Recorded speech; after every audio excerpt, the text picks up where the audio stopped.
The School Board of Moore County Schools is once again in session, the recess being over. Do I have a motion to go into closed session pursuant to Roman numeral 3A of our agenda? So moved. Is there a second? Second. Any discussion? All those in favor? Aye. Aye. Any opposed? Motion carries. We're now going to closed session.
The Moore County Board of Education will come out of recess.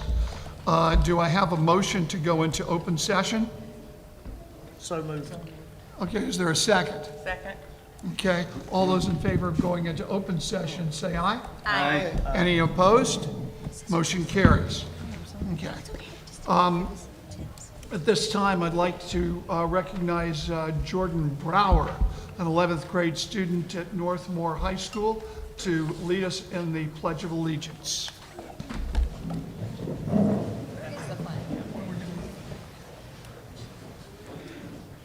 I pledge allegiance to the flag of the United States of America and to the republic for which it stands, one nation, under God, indivisible, with liberty and justice for all.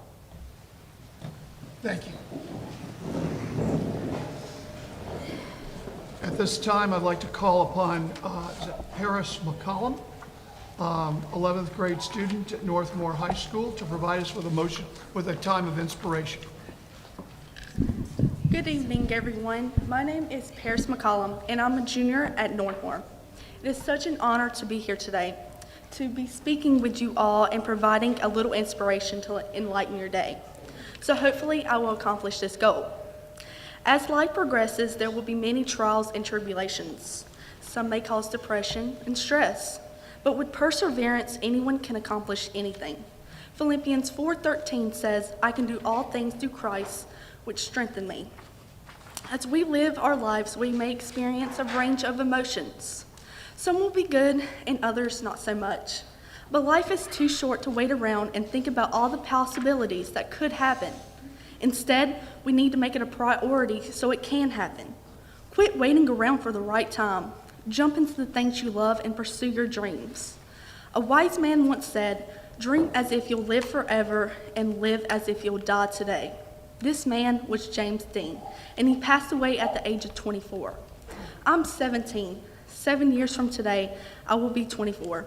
To die at such a young age is heartbreaking, which makes his message even more memorable. Live as if today may be your last. Dream as if you'll live forever. You never know when you're going to take your last breath, so live every day as it may be your last. Stop trying to please everyone around you and be happy with who you are. Strive to be that person you have always wanted to be. It's never too late to pursue your dreams. So to close, remember, you will never grow until you become comfortable being uncomfortable. Thank you.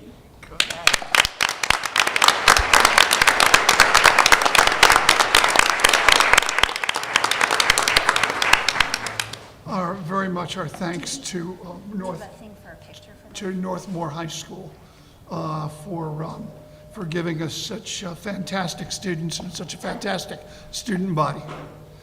Okay. At this point, oh, okay. Oh, I didn't know we had.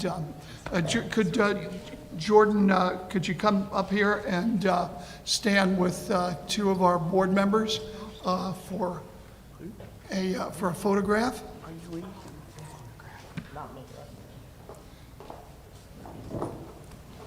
And Paris, if you could do the same.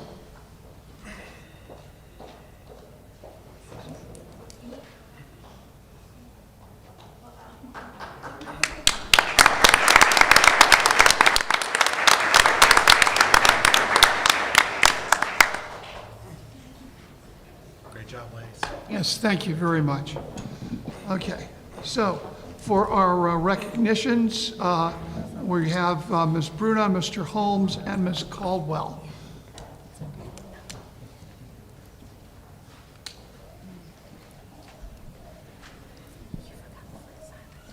Oh. Dan Before you do that, let me do one further thing. Let us all, let me turn it over to the vice chair for a moment of silence. We'll take a moment of silence. I would ask everyone keep Avery Slasher and her family. Avery, as you all know, was the victim of the attempted murder at Pinecrest. So we'll have a moment of silence, and please keep Avery and her family in your thoughts.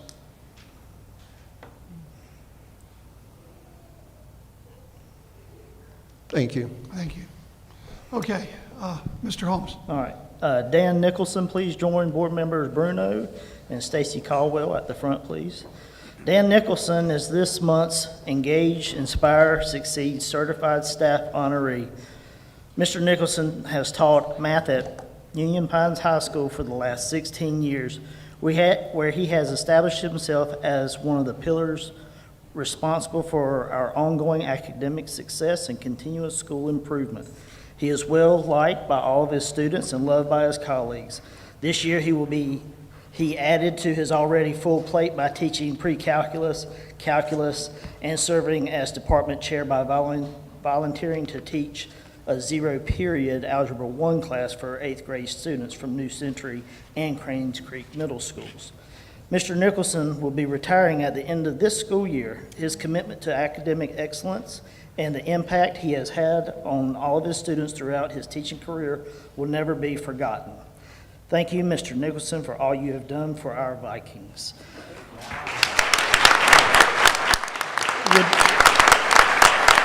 Would members of the Nicholson family and Principal McCormick please stand and be recognized?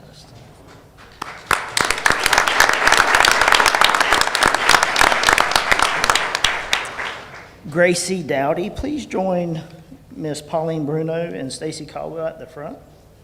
All right. Gracie Dowdy is this month's Engage, Inspire, Succeed Support Staff Honoree. Miss Dowdy is an instructional lab facilitator at CLC. She masterfully juggles her instructional facilitator responsibilities while bringing joy to students, families, and faculty every day. Ms. Dowdy is often the first to arrive, ensuring all is prepared for the instructional day, and she greets each student and faculty members as they arrive. She is the quintessential team player who always offers a helping hand. Ms. Dowdy makes alternative learners feel cared for, even in their toughest moments. Our students adore her, and you can hear her being called Grandma by them. She has a special touch with the most challenging students and enjoys seeing them overcome challenges. Ms. Dowdy has high expectations for her students and lovingly helps them reach their goals. We are so grateful to have her as a part of our school family at Pinckney. Would members of the Dowdy family and Principal Wilson please stand and be recognized?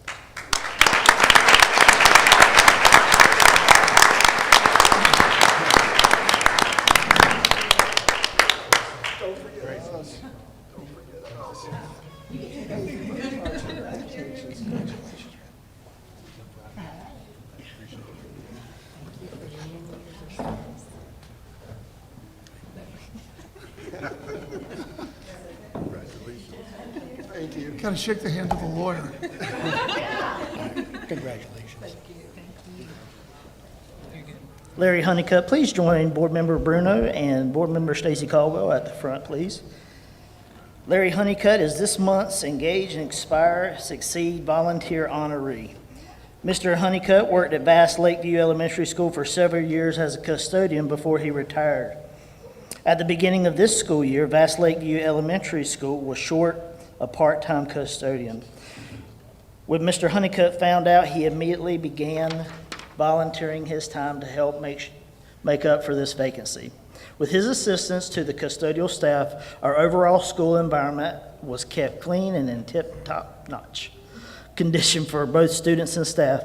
Mr. Honeycutt continues to volunteer on days when he may not have an afternoon when we may not have an afternoon custodian. No matter what he is faced with, he always has a smile and positive attitude.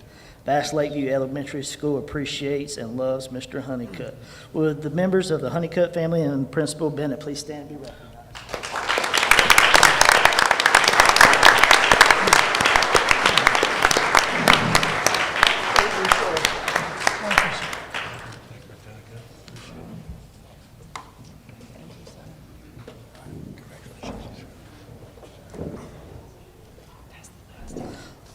Laura Cavanis is this month's Engage, Inspire, Succeed honoree. Laura is a senior at Union Pines High School who boasts an outstanding academic record. Her weighted GPA is 4.65, and she ranks third in her class of 355 students. Laura is involved in multiple clubs, including National Honor Society, Key Club, where she serves as vice president, Tri-M Music Society, and Fellowship of Christian Athletes. She is captain of the cross-country and track and field teams. Laura is also a member of Carthage United Methodist Church choir and performs during Sunday service. With a heart for children and a love for music, Laura plans to major in music education. She has been accepted to the Hayes School of Music at App State University. With her kindness, leadership, and service, Laura is a true embodiment of our motto, Viking Strong. Would members of the Cavanis family and Principal McCormick please stand and be recognized?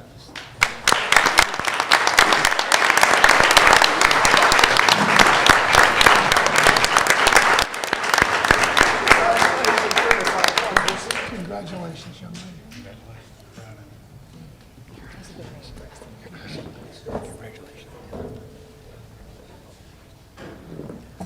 Victoria Reyes, would you please come up and join Board Member Bruno and Board Member Stacy Caldwell at the front?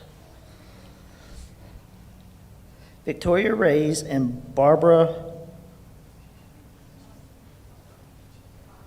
Coughlin, okay, completed their North Carolina Associate School Business Officials Treasurers Academy certification for 2022-2023.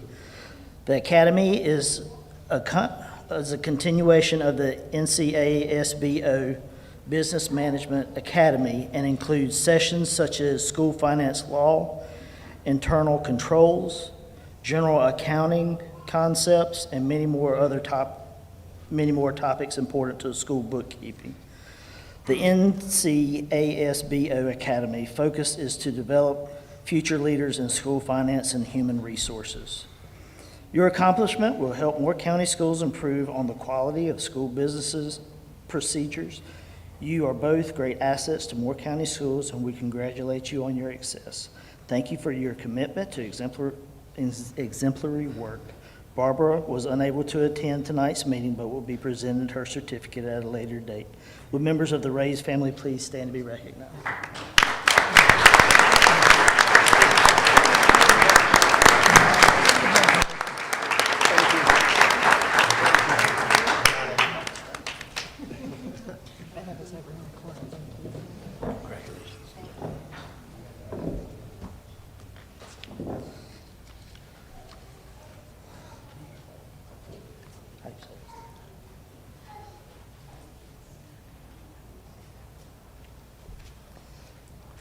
Please forgive me.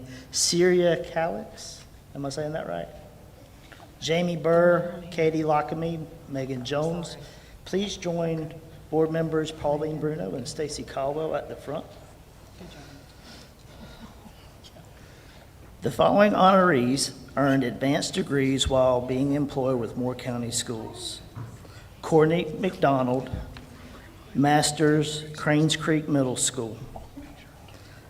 Ashley Picheri, Masters, Cranes Creek and New Century Middle Schools.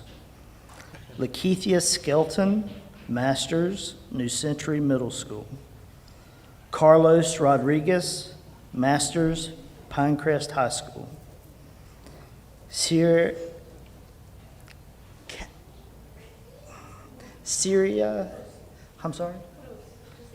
Cruz, yeah. And Kisilavo? Okay. Hernandez, Masters, Robbins Elementary School. Jamie Burr and Michelle Starcher, Masters, Southern Middle School. Katie Lockamy, Education Specialist, West End Elementary.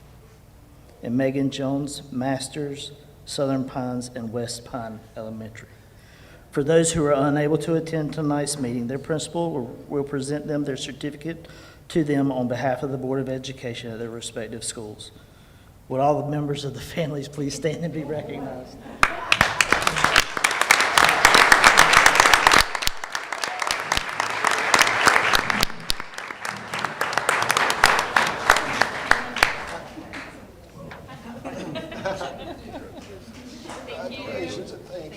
Congratulations. Thank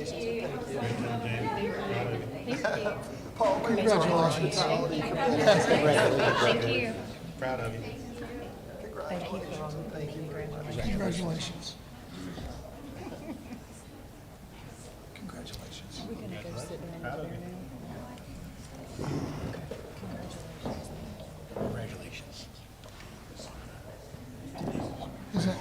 Stephen Barker, Paisley Carlisle, Riley Sheffield, Joy, Derek, Allen, I can't read, Patino, Tyler Mullany, Abby Barnett, Caroline Antill, and Haley Richardson. Please join board members Caldwell and Bruno at the front. I want to see him.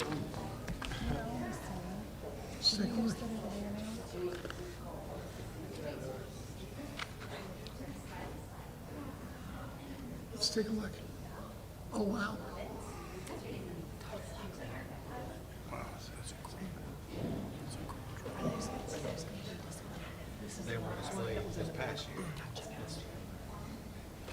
The following students' artwork were chosen last year to represent a Moore County elementary school in the boardroom at central office for the 2022-2023 school year. Stephen Barker, Aberdeen. Paisley Carlisle, Cameron.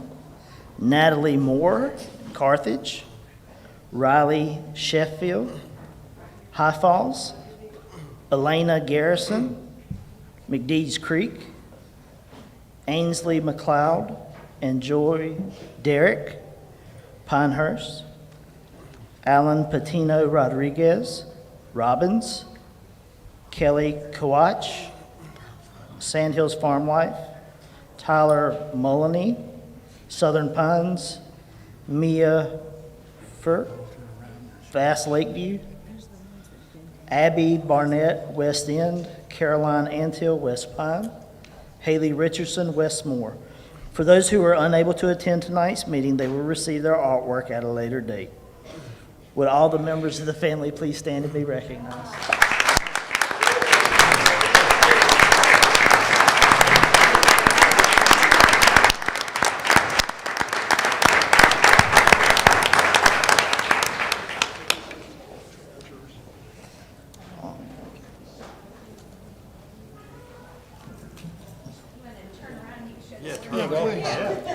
Awesome job. Faces to put with names.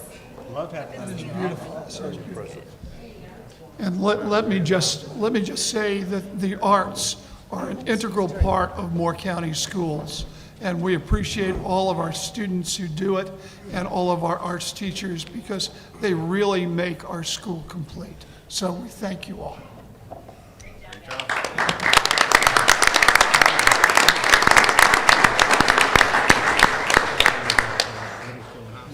Yeah. Okay. Rena Everett, Kaylin Carpenter, Andrea Thomas, and Alexis Whips. Please join board members Stacy Caldwell and Pauline Bruno at the front. The following students' artwork were chosen last year to represent Moore County Middle or High School in the boardroom at central office for the 2022-2023 school year. Gavin Cook, Cranes Creek Middle. Miss Everett, how do you say your first name? Raina Everett, Elise Middle, Kaylin Carpenter, New Century Middle, Andrea Thomas, Southern Middle, Hayden Pierce, West Pine Middle, Mason Elzie, Northmore High, Alexis Whips, Pinecrest High, Abriana Bishop, and Dara Harrison, Union Pines High School. For those who are unable to attend tonight's meeting, they will receive their artwork at a later date. Would all the family members please stand and be recognized?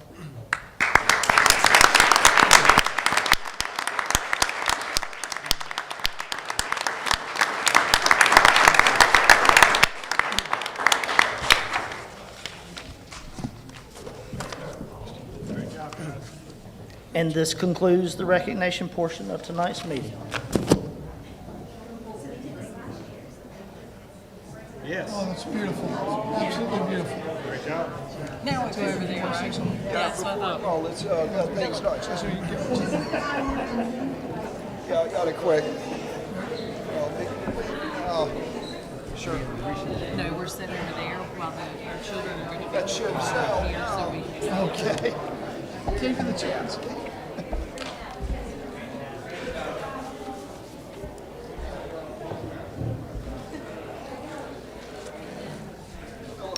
Hi, David. Oh, that's right. I gotta get his. Are we not loading up here, or am I just leaving my stuff here?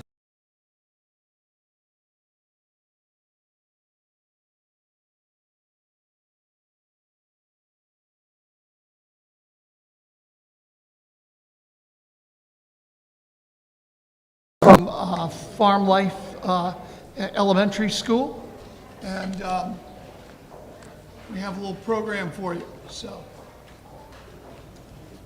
let me call those students up.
Sandhills Farm Life School is 163 years old.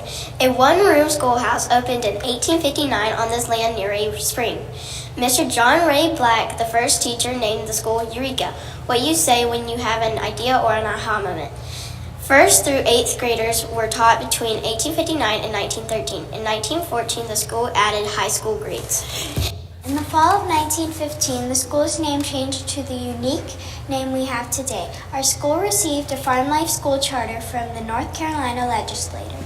This funded hands-on classes in agriculture and home economics. Using modern science, students used what they learned in class for farming and cooking. Some of these Farm Life students were from around North Carolina and even out of the state.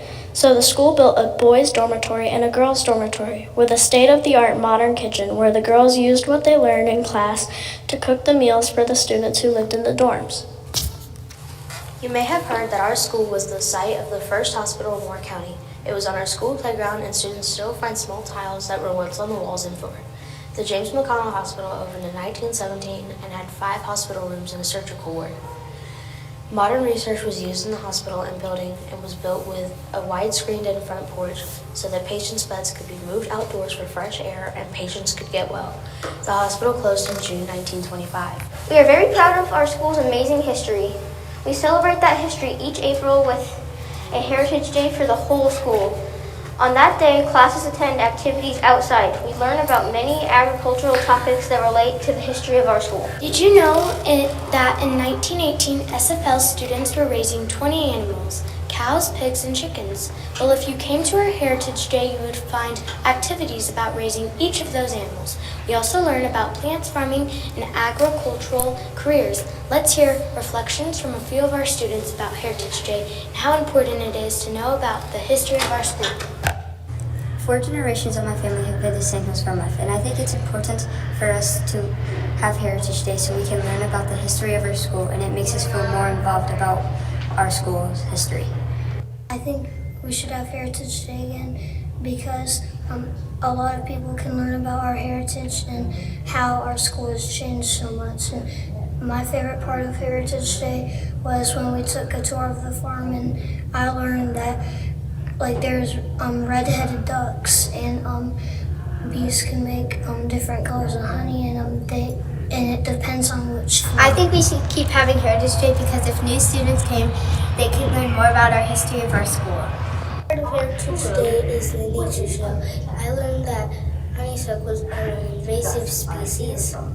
My favorite part about Heritage Day was Maple the cow.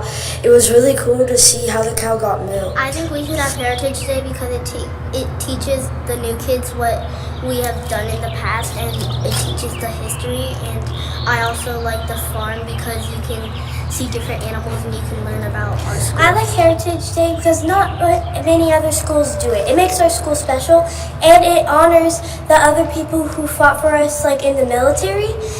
And it tells the new kids a little bit more about the history of our school, and it makes them feel more at home. The bug hunt was probably my favorite part since you can learn about more insects, bugs, and spiders. My favorite part about Heritage Day is Mr. Lloyd. He tells stories, and he was teaching here for about 30 years. It's important for SFL to celebrate Heritage Day because farmers give so much to us, like food we get to eat morning and night, and just everything that they give to us. And it's important for us to celebrate because we used to be a farm until we became an educational school that we learned math, reading, and everything else.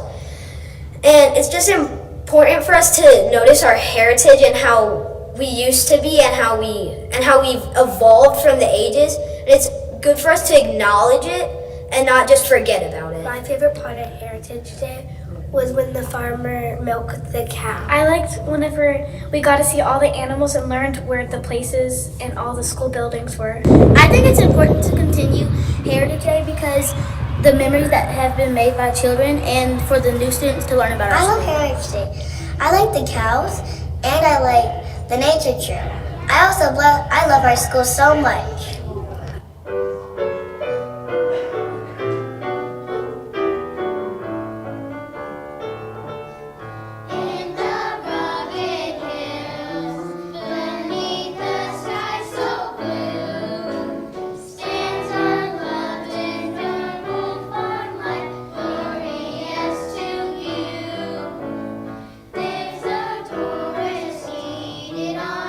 Let the music ring.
Board of Moore County Schools to order once again.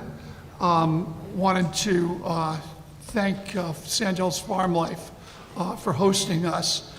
Indeed, Sandhills Farm Life is a very, very unique school, and it's a very, very unique community. A lot of the people who attend Sandhills Farm Life are second and third generation attendees of Sandhills Farm Life. And it is always a special place to come to. Let me also, just before we get into our regular agenda, turn it over to our attorney for a report on the settlement of one of our cases. Not a settlement, but an order dismissing claims against the Board of Education in the J. Smith civil litigation. The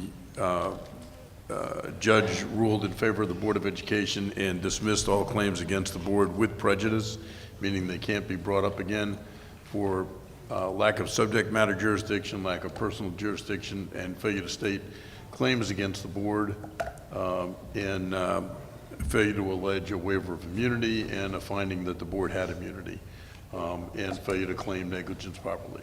So all claims against the board have been dismissed. Okay, and our thanks to the Schwartz Law Firm. You guys were very, very tenacious, and people need to know that when someone sues us, they better have a good case, because we've got good lawyers and we've got good facts, and we don't like to give up money easily. I appreciate that. It was actually the Tharrington firm that carried that through. That was something that began, but appreciate their good efforts on that too. Thank you. Okay, thank you. All right, so let us go at this point to the consent agenda. We have the personnel report on the consent agenda. All those in favor of approving the consent agenda, say aye. Aye. Any opposed? Okay, the consent agenda is approved. At this point in time, let's go ahead. I'm going to turn it over to the Vice Chair for the public address to the board. Good evening, everyone. A couple quick reminders before we start the public address. We have 9 speakers this evening. 2 names are fairly illegible, so when I get to those names, I will do the best I can. It's just a handwriting issue. I just want to remind everyone of a couple ground rules. The podium's over here. When you step up to the podium, please state your name so we can get that for the record. Every speaker has 3 minutes. There'll be a timer up here. It's the policy of the chair. You know, we're not going to stop you in mid-sentence at the 3-minute mark. The chair will allow you to finish your thought. The next point I'd like to make is this board's very consistent, and we believe that clapping and showing support or some measure of displeasure at the end is in fact free speech. However, we ask that you keep it in short duration and within reasonable bounds because again, that is free speech. One other thing is I do ask everyone to be respectful during the public comment period. This is a business meeting, so please keep it respectful to the speakers and do not interrupt the speakers while they are talking. So those are the ground rules. So with that being said, we'll get it started. And Bill Jimenez is the first speaker. Bill, if you'll step forward, please.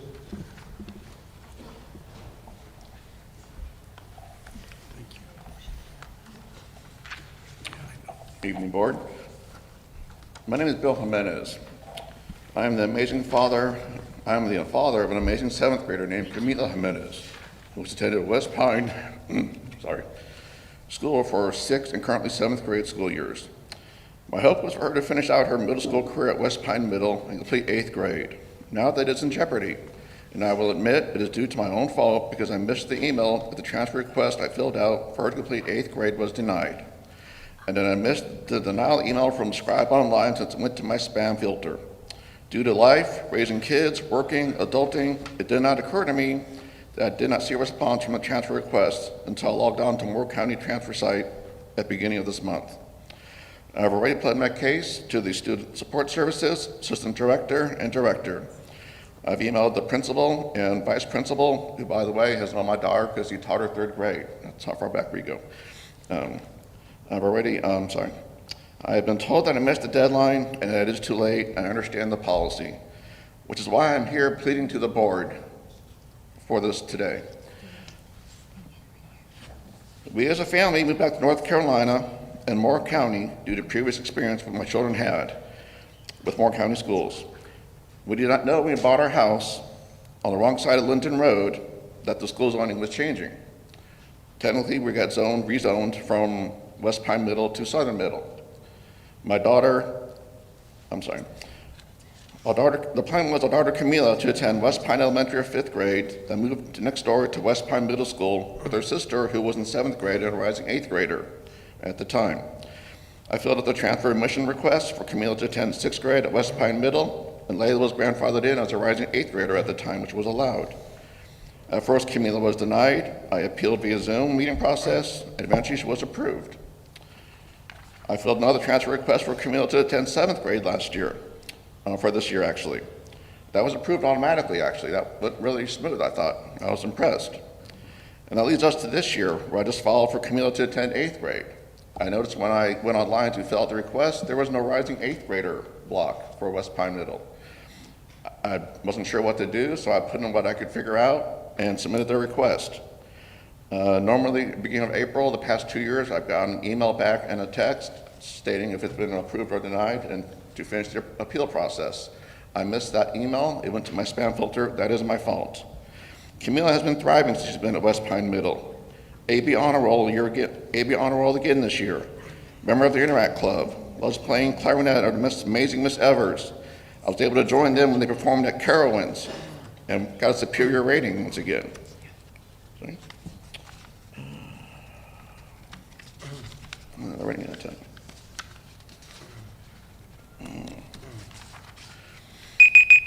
Sorry. Okay, take your time. Go, Yes, sir. come and wrap it up. Camila started taking tennis lessons because she wanted to try for West Pine Middle tennis team next year as an 8th grader. Camila has made good friends over the past 2 years and is finally feeling comfortable. This all shows that what is going on at West Pine. Let me interrupt you. It's been 3 minutes, but here's, and generally, we don't engage in conversation with people speaking. However, what I'm going to do is, as chair, I'm going to turn this over to Dr. Locklear for review, and we will discuss it and see if something can be done. I understand, I think we understand the problem. Yes, sir. Thank you for your time. Thank you for Thank you, coming sir. forward. Vic Allen and Noah Farrell, you're the next two people up. Thank you, sir.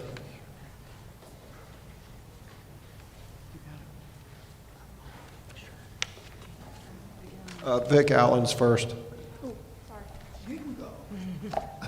Vic, That's okay, young Vic, man. if you could step, Young man, no, you Vic, can come Vic, on if up. you, Who is this? Just name your name. My name is Noah Farrell, and I'm here to talk about the Parents' Bill of Rights. Again, I have a question for you. 2 years ago, in 2021, when we were just coming back from being online, would you have cared about what pronouns students were using at school?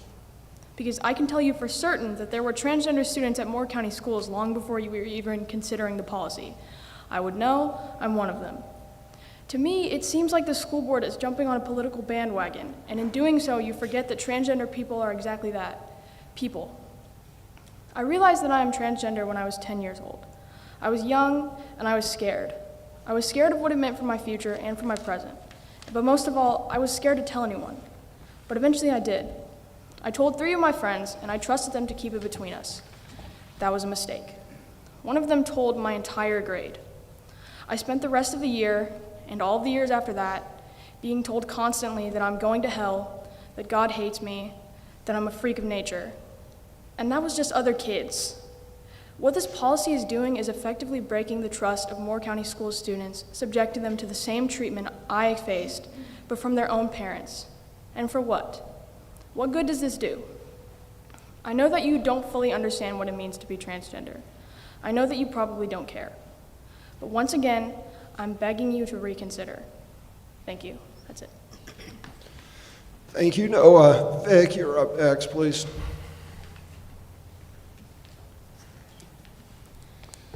I'm Vic Allen. You can tell by my shirt that was gifted to me. I'm wearing it one time.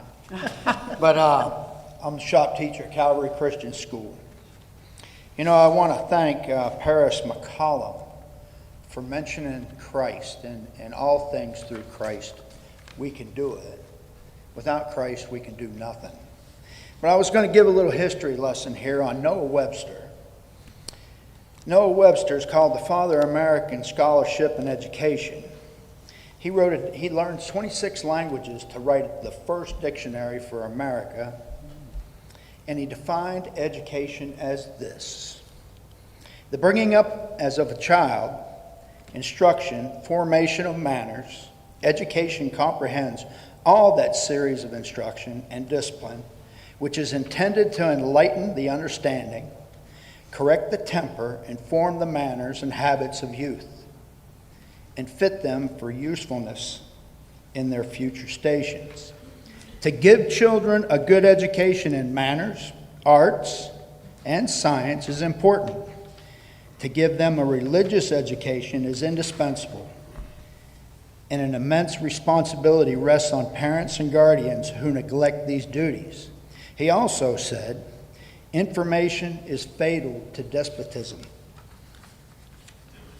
An attempt to conduct the affairs of a free government with wisdom and impartiality, and preserve the rights of all classes of citizens without the guidance of divine precepts will certainly end in disappointment.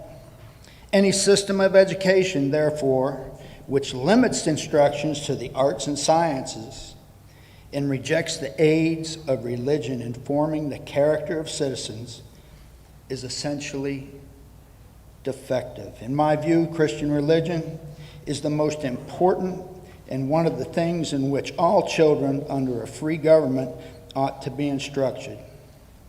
Now, we heard a little bit about Jesus today in the moment of inspiration. We have problems in our schools with violence, the question with young Noah there. The only way to get out of this is go back to God and go back to Jesus. The only way to solve your problems. And the last question I would like to ask you: when was the last time Moore County students achieved the low standard that you set for yourself? I tell you what, I researched it. It's pre-1964. There's something really important that happened in 1964. They quit reading the Bible in schools. Thank you very much. Thank you, Mr. Allen. The next speaker is Max Domina. Max Domina.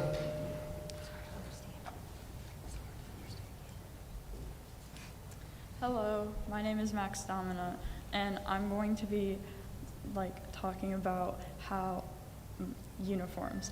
So I personally think that uniforms are not a good idea because there's a lot of different reasons.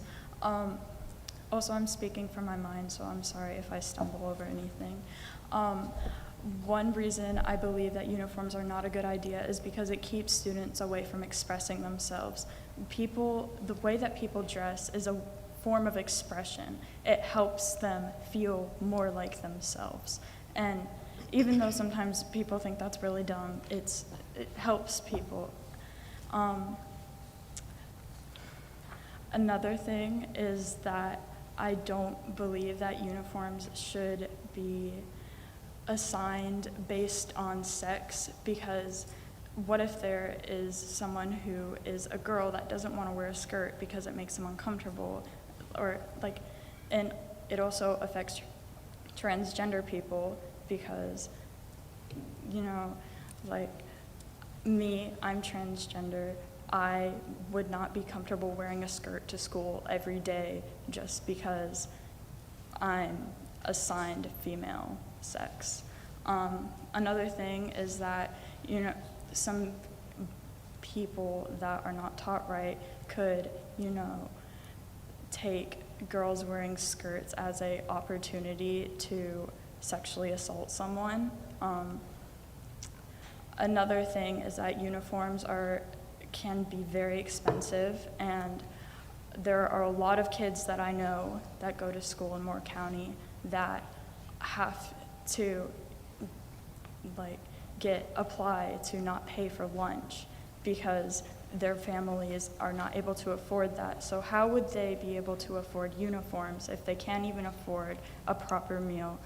If they have, you know what I'm saying? Basically, what I'm saying is that there are multiple different reasons that I believe uniforms are not a good idea. That's all. Thank you.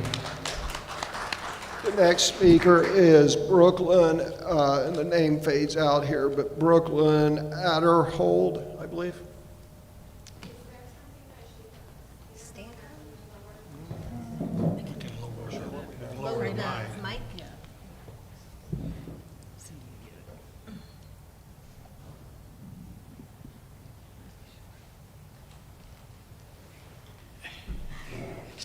You got it.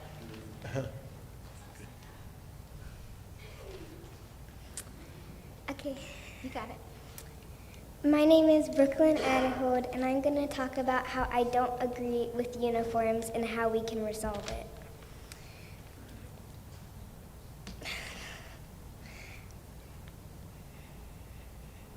One of the reasons I don't agree with wearing uniforms is because I feel that not all girls are comfortable wearing skirts. This could lead to sexual harassment, not just sexual harassment. I can't say it. You got it. Okay. You're doing a great job. But worse. Another reason I don't agree with uniforms is the LGBTQ community. You are going to make kids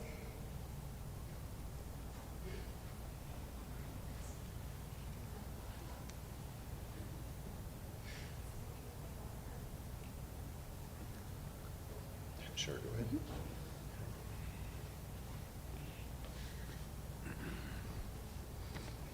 Okay, so you have to. Oh, I see. No. Okay, I got it. Okay. Especially transgender kids wear uniforms that don't let them express themselves with their clothes, which could lead to self-harm.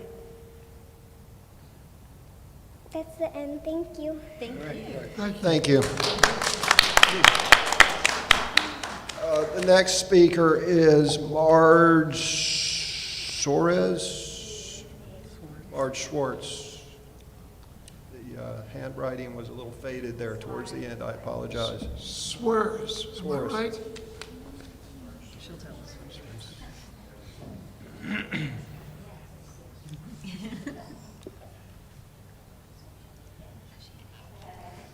Thank you. Yes, my name is Marge Swears. No problem with the name. It's Polish, so it's difficult.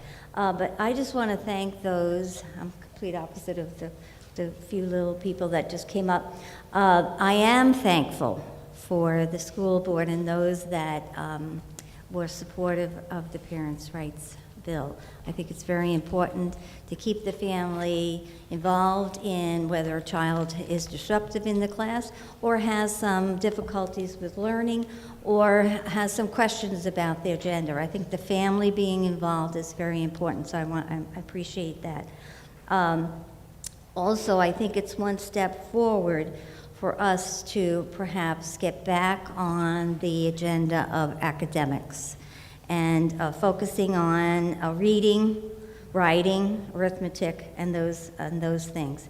And also getting away from what I perceive has been happening in the last number of years of the public schools being more of taking God out of the equation, taking the family out of the equation, taking rights, and indoctrinating their own set of things to be placed into the family. Taking the father out of the family is a big thing. So stop the sexuality in kindergarten and in other areas. I just read something that the CDC is saying that a rise since 2015, 1 out of 4 high school students is identifying in some disordered thinking regarding their biological science-based gender. So that's a concern. Now, if a family has children that want to identify that way, that's on them.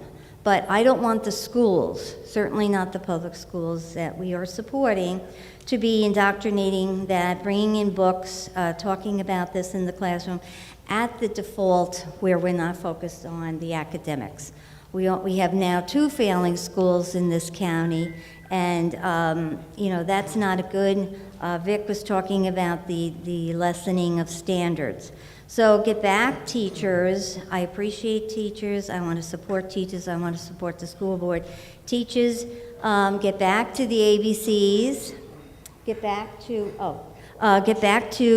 teaching and improving the Moore County school standards, and stop indoctrinating our children and helping them to learn how to live, how to compete, and how to be competent when they graduate. Because 1 out of 4, and just having so many that are coming out at a 3rd grade reading level is really a bad statistic. Thank you. Thank you. The next speaker, and the topic is, this person's signed in at the bottom of the first page. The subject is tutoring. The first name is illegible, but the last name looks like Candrell, maybe? And the first name's completely illegible. Candrell gonna speak on tutoring. Okay, that makes 8 speakers. Moving along, the next speaker is Steve Woodward.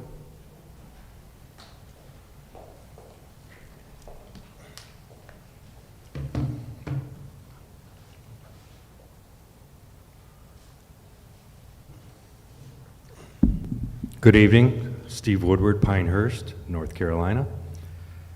I stand before you this evening to express my lingering disgust toward the Pilot, marginally a newspaper, and its sources, some of whom are among us. On April 29, the Pilot posted online and published in its Sunday, April 30th edition, leaked text by members of the Board of Education in the hours coinciding with our community's mourning of an unspeakable tragedy. In essence, the Pilot hijacked the violent assault of a teen girl at Pinecrest High School. She was stabbed multiple times, to disparage a school board that it has targeted as public enemy number 1. By the following Wednesday, even after the school board released the April 28 text in their entirety, the Pilot published an editorial condemning the exchange of text by the board members as they reacted to the violent encounter by a male teen with the female teen. Their emotions and frustrations were shared by many of us that day. Now let me fast forward to last Sunday's Pilot, the May 7 edition, that would be yesterday. The pages were filled with various reports on community issues and events. The op-ed pages contained yet another letter about the traffic circle, and a columnist wrote in condemnation of the Parents' Bill of Rights wisely passed by this board in April. What was missing was even a paragraph in print or subsequently online updating readers on the status of Avery Slatcher, the victim of the brutal parking lot stabbing that threatened her young life. We know the victim's name because her parents authorized its release. Had the Pilot bothered, it could have availed itself of updates on Avery posted to a GoFundMe account that has raised north of $78,000 for the family. On May 6th, Avery's dad wrote, "We are now seeing some secondary effects of the injuries, which are requiring further intervention to protect and stabilize her long term. She has 3 large clots which concern the doctors. One was in her liver, which they felt needed immediate repair, and they did that surgery last night. The surgery went very well," he went on. "She had another clot near her lung that they are monitoring closely." On Sunday, Avery's dad, Matthew, wrote, "Saturday night was very difficult. Avery was in a lot of pain, and her blood work was not looking good. This morning, they did a full-body CT. They are moving her back into the ICU. Today," he writes, "our sweet girl is finally back out of surgery. The doctor said she did very well. Our baby is so strong, and we are so grateful for this community during this terrible time for our family."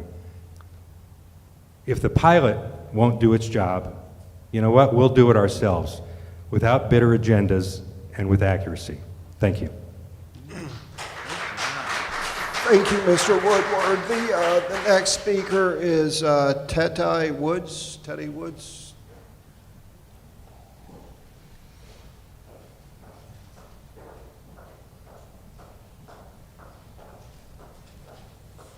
I'm really interested in how you pronounce your first name. Teti. It's Teddy. Italian. Teddy. Got it. Greek, Thank you. Name is Greek, I'm Italian. Okay, first of all, I would like to congratulate with Pauline Bruno, with Shannon Davis, and Ken Benway. I did not have a chance to come, And I want to thank you for being there for our students. You are doing the right thing with the Parents' Bill of Rights. You are protecting children, parents and staff.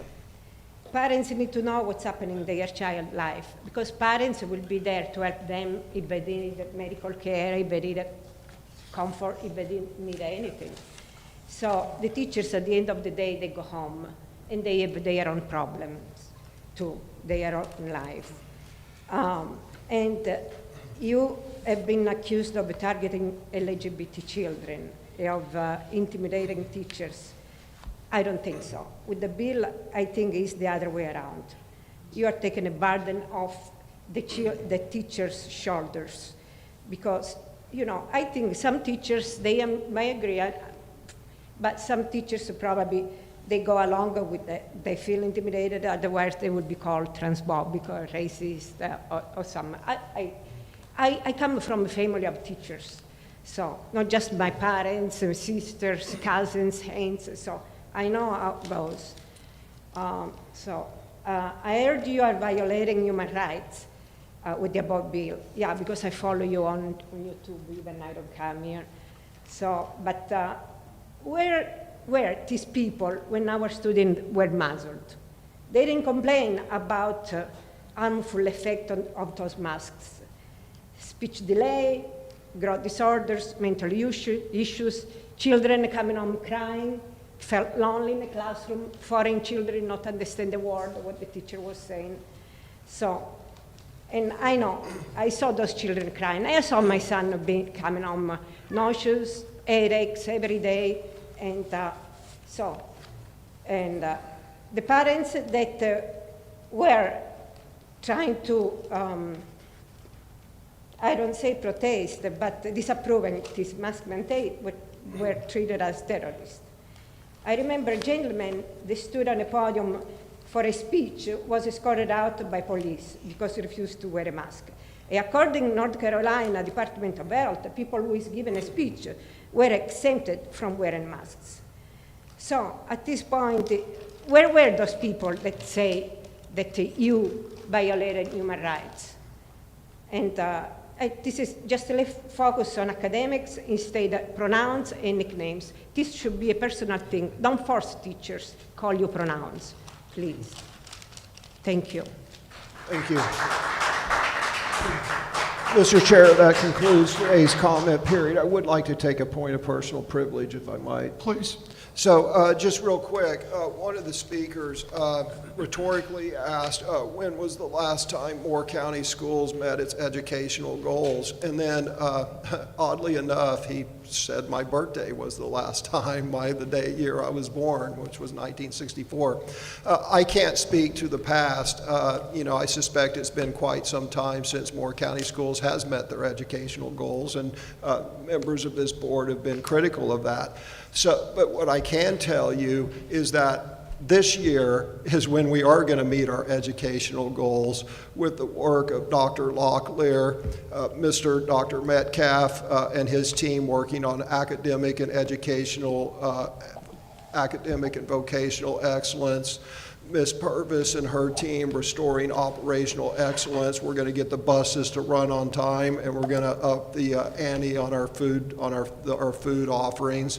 We have Ms. Edmonds restoring fiscal transparency and all, and this school board ensuring 100% transparency, parental rights, and ensuring that we return student discipline and respect for faculty and staff to Moore County Schools. So the answer to that rhetorical question is this year is when we're going to start meeting our goals, and then once we meet it with the excellent group of administrators, faculty, and staff we have, then we're going to ratchet it up, and we're going to ratchet it up until your Moore County Public Schools education and operations is where it should be and where it should have been all along. So that is the answer to that question. Thank you, Mr. Chair. Thank you. Thank you, Mr. Hensley. Okay. At this point, we're going to go to Ms. Davis, who is going to give us a synopsis and an overview of her student uniform proposal.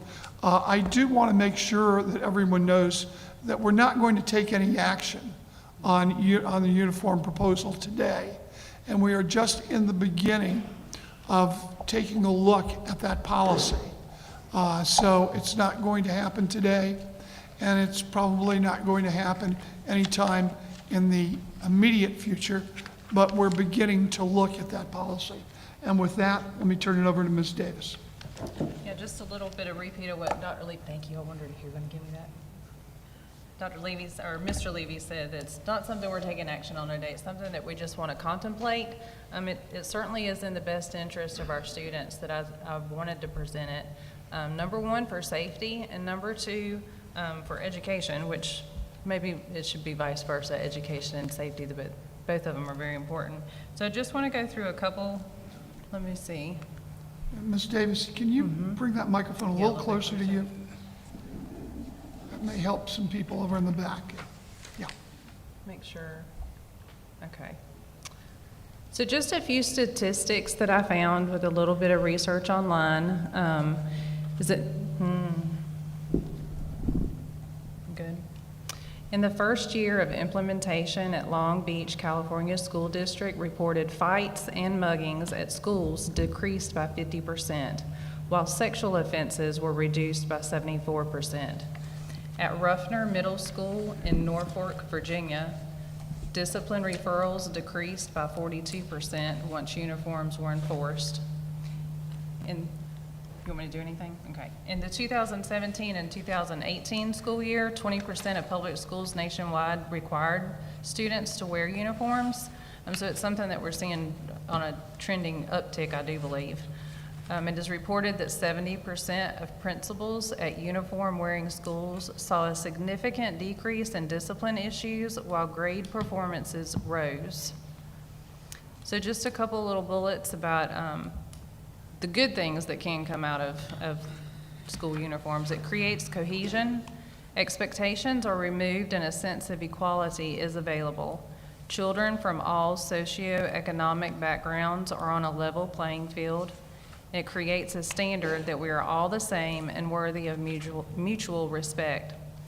Bullying is known to be reduced. The opportunity to pick on others for their appearance is greatly reduced. Again, those with low economic status are now on a level playing field, and it creates true equality. Improved study. It reduces distraction of who has the most trendy or most tattered apparel, providing more focused study in classroom, and instills a sense of pride in oneself, which automatically boosts one's self-confidence. It increases safety. This is one that kind of, I didn't think of any of these totally on my own, but I had a lot of my original thoughts, and as I was going doing research, I saw that other people had the same thoughts I did. But individuals not attending schools are easily identified. So when we're off campus and we're all together as a group, especially with our elementary students, maybe even our middle grade students, they run around. It helps to keep them all together. They're easily identified. Gang colors are non-existent. That's another thing that I hadn't really thought about it, but it's certainly something that could be applicable. Bullying is minimized. Our dress code equality virtually eliminates dress code violations and the inconsistencies of enforcing them. And teachers have more time to focus on teaching because they're no longer having to go around and monitor that. It really alleviates some of their burden. It prepares for future employment. The first time I said something about this, Mr. Gary over there is trying to keep my volume correct. He's in a uniform. We know he's the sound man. He's one of our maintenance guys, easily identifiable. He has to come to work in his uniform, and it helps to prepare for the future. So the business world, along with many blue-collar jobs, require either a uniform or a strict dress code. Convenient for students and parents, and the time spent deciding on what to wear is eliminated. I did speak to several parents from the Richmond County schools, which already do implement a dress code. Not one parent that I spoke to was against it. They love the ease of it. It's very, very easy. You don't have to think about what you're wearing. Put focus on your character. It assists children in defining who they are, not based on material things, but based on one's own character. And the last thing is to provide economic savings for parents. This does greatly reduce the child coming home and saying that John or Jane Doe has, whatever, you fill in the blank with whatever expensive thing that your child comes home and asks for, and then they want it also. It does create a sense of appreciation for the personal, expressive clothing, and may encourage children to take better care of the clothes that their parents purchase when they're not at school, where they are able to, dress how they want to and wear their favorite things.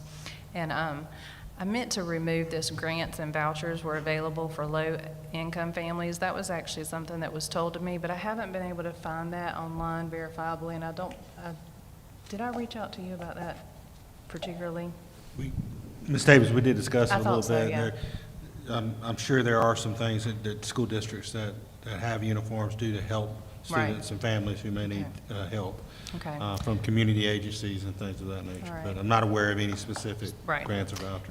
And I think that's what Mr. Levy was saying. We're going to be forming a committee that's going to get together, and we're going to toss ideas around. One of those things would be to find out, about the grants and vouchers so that we could present it in a better way, more solid, concrete things there. And as far as, let's see, I think I do have one more. My suggestions, these are my personal opinions.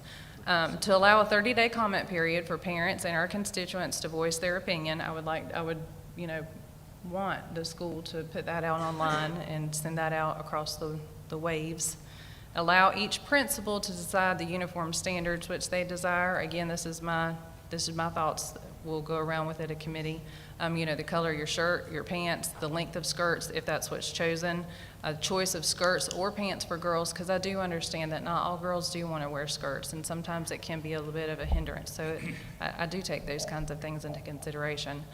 Whether shorts would be an option, a tie or no tie, and then allow the principal to choose to have free attire day. You have your spirit day. You also have, as you're meeting educational goals or behavior goals, if a class has done exceptionally well and we can, oops, my battery's dead or running low, then we can reward their children and let them have a free day where they can, come and dress like they want to.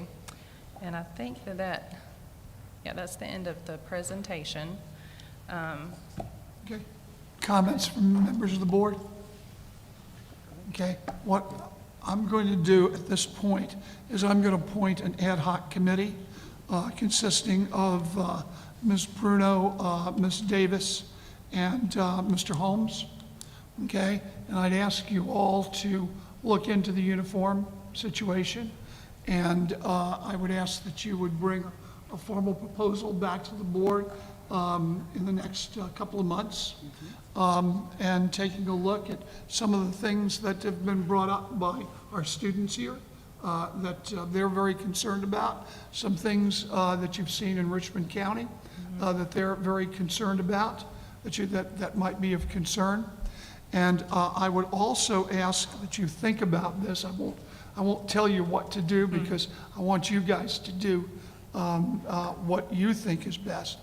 But I would hope that you would get together with a couple of schools and the parent advisory committees in those schools, and see if you cannot get a couple of parent advisory committees to volunteer to be pilots in this program, so that we can have some sort of an agreement, and that it will be received well at this pilot program before we send it out. And please also remember that a uniform can be as simple as a pair of blue jeans and a simple blue shirt. Okay? You don't have to go to an expensive uniform shop and the like. And it could be that it would cost the same amount of money, in fact, less money, I think, than some of our clothing comes today. And hopefully, if this works, maybe the kids won't be envious of the other kids' fashion and the like, and we can concentrate more on what we learn and less on what we wear. But I leave that up to you as a committee to go ahead and do that. And thank you very much, Ms. Davis. Yes, thank you. For bringing that to our attention. Okay. So let's go forward with the approval of the 2024-2025 Moore County Schools calendar. Dr. Locklear. Thank you, Mr. Chairman. Dr. Metcalf is in front of us again. As we discussed at our last meeting, and after, really over a couple of meetings, the board had requested that our staff develop two calendars. One that we called the Early Start Calendar, that would be based on a calendar that I think our board would be in favor of, and much of our community would be in favor of, to start our school year aligned with the community college schedule early in August and ending that first semester before the Christmas holidays and finishing in May. That is a calendar that we've talked about before. I think would be, again, the preference, but North Carolina school calendar law does not allow for that, those times and that calendar. And so we also, our staff also put together what we call the traditional calendar, which is based on North Carolina school calendar law. Keeping in mind, we're talking about the 24-25 school year, because next school year's calendar has already been approved. Dr. Metcalf and Ms. Fall presented that last week, and I did recommend, because it follows North Carolina calendar law, for the board to approve the traditional calendar per law.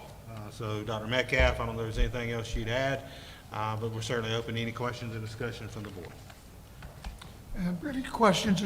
Dr. Metcalf, did you have anything to add? Okay. Any questions or discussions from the board? Okay, seeing none, do I have a, your proposal, Dr. Locklear, is to go with the traditional calendar. Am I correct? Yes, sir. That follows North Carolina calendar law. Yes, sir. Okay. Do I have a motion to approve Dr. Locklear's recommendation? Make a motion. Okay, is there a second? Second. Okay, any discussion on the motion? Mr. Hensley? A broke clock is right once a year. And for the first time this year, the editorial board of the pilot agrees with my position on this, that the calendar law is bad for our children, it's bad for our students, and it's bad for education. Our fiduciary responsibility of this board is the education of our children. Our fiduciary responsibility is not to the tourism and travel industry so they can rent a few more cottages out on the Outer Banks. So I've got a few more things to say, but I'm going to urge my colleagues to vote against this because, again, our fiduciary responsibility is to our students and their education. Our students have a constitutional right enshrined in our state constitution for the best for a sound basic education. And this calendar, this current North Carolina school calendar is untenable. So let me just discuss this a little bit. First of all, although, I did get a few comments, surprisingly enough, of citizens for, whatever reason, most of them were vacation related. The objections I heard from parents had nothing to do with education. It was so they could better plan their vacation, which seemed kind of bizarre.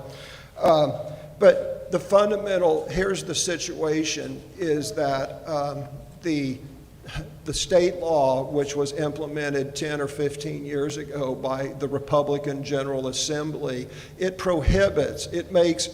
makes us start the calendar year later in the year than we would like. And because of that, we cannot finish our first semester before the holiday break in December. And that's not good for anybody, right? The vast majority of the states And every college that I've ever heard of, the vast majority of public schools in the vast majority of states, every college that I've ever heard of, every private school I've ever heard of, ends their first semester before the Christmas holidays. The reason they do that is for the mental health of their students. And the whole idea of a break is that you get your semester work done, you finish your term papers, you finish your final exams, and then you can take 2 weeks off. You can drop your pack, you can take 2 weeks off, and you can enjoy the time off, you can relax, and you can enjoy the holidays with your family and friends, and then come back beginning a new semester completely rejuvenated and ready to attack. Because of special interest in Raleigh, and only because of special interest in Raleigh, and one man, the Republican senator of the North Carolina Senate, who gets campaign contributions from the travel and tourism industry. By the way, when I discussed this 6 or 7 months ago, it was right after this board took office, maybe before, we got a hate letter from an attorney from the travel and tourism industry, and she didn't even have her facts straight. So this is 100% driven by the travel and tourism industry, special interest, and money's going through lobbyists to politicians in Raleigh. And the results are there's a 2 to 3 point decline in test scores because of learning loss over the holidays. Again, it is our students cannot relax. They cannot spend time and quality time with their families. And we have to put education over politics. And I very rarely, in a good way, quote editorials from the pilot. So let me read what the quotes that they did back in January. They're quoting me, starting in academic year 23-24, the Moore County Board of Education, in fulfillment of its fiduciary duty to our students, our parents, and our citizens, is going to base its school calendar upon what's best for the education of our children, not what's best for the tourism industry, said Hensley. I've not changed that. The other quote they had, and I just looked this up while they were speaking, because I'm like, I wonder what the pilot had to say about this. To let the tourism industry rent a few more homes on the coast drive our educational system and have these horribly negative effects is unacceptable, said Moore County Board of Education during the issue last month. This is a serious matter. I know for a fact that Lee County several months ago passed a non-conforming calendar, and there have been no legal consequences from that. So I'm going to vote against this, and in the interest of our students, their mental health, the effectiveness of our education, and in fulfillment of our fiduciary responsibility and our constitutional responsibility to provide a sound education, sound basic education, I urge my colleagues to vote against this. And if it's voted down, then we'll just turn around and we'll introduce a motion passing the non-conforming calendar. And if the travel and tourism industry wants to sue us, then I guess we'll just see them in court, because I'm going to vote for what's best for the education of our students. Thank you. Okay. Other comments from other members of the board? I have a question. Yes. Why we're here. Ms. Cole. Oh, wait. So the question is, this is for the 24-25 school year, correct? Not the 23-24? Yes, ma'am. This Okay. is 24-25. Okay. And then second question is, well, it's not actually a question, it's a statement. While I do agree with you, I don't want to break the law. Wasn't there a school that got sued and then they backtracked on the calendar? Yes, there was. Council, what county was that? That was Union County. Union County, okay. Okay, and Union County was sued, and then they backtracked. Am I They correct? were sued by a couple of citizens, and then they changed they had voted for a school calendar for the coming school year, 23-24 school year, that was in violation of the calendar law. They got sued by 2 citizens, and then they changed their vote to go back to a calendar that would comply with the law. Yeah, go ahead, Ms. Coleman. And last, is this still in legislation as far as the calendar? Have they put that on hold to discuss it? I'm sorry, what was the question? Is this still going through legislation? Yes. Yeah, there are a plethora of school calendar bills that have passed the House, and they're all being garaged in the Senate Rules Committee. So it's still sitting there. They're still sitting there. Okay. And let me also interject. I have lobbied our state senator, and I have been told that there is not a chance that these will pass the state Senate, even though they have passed the state House. And our bill is one of them. I might add that our state representative even introduced a local bill to just involve Moore County, and that was put in with the major bills. So I am told that will not pass. That's just what our state senator has told me. We do have a calendar that's ready, though, if it is passed, correct?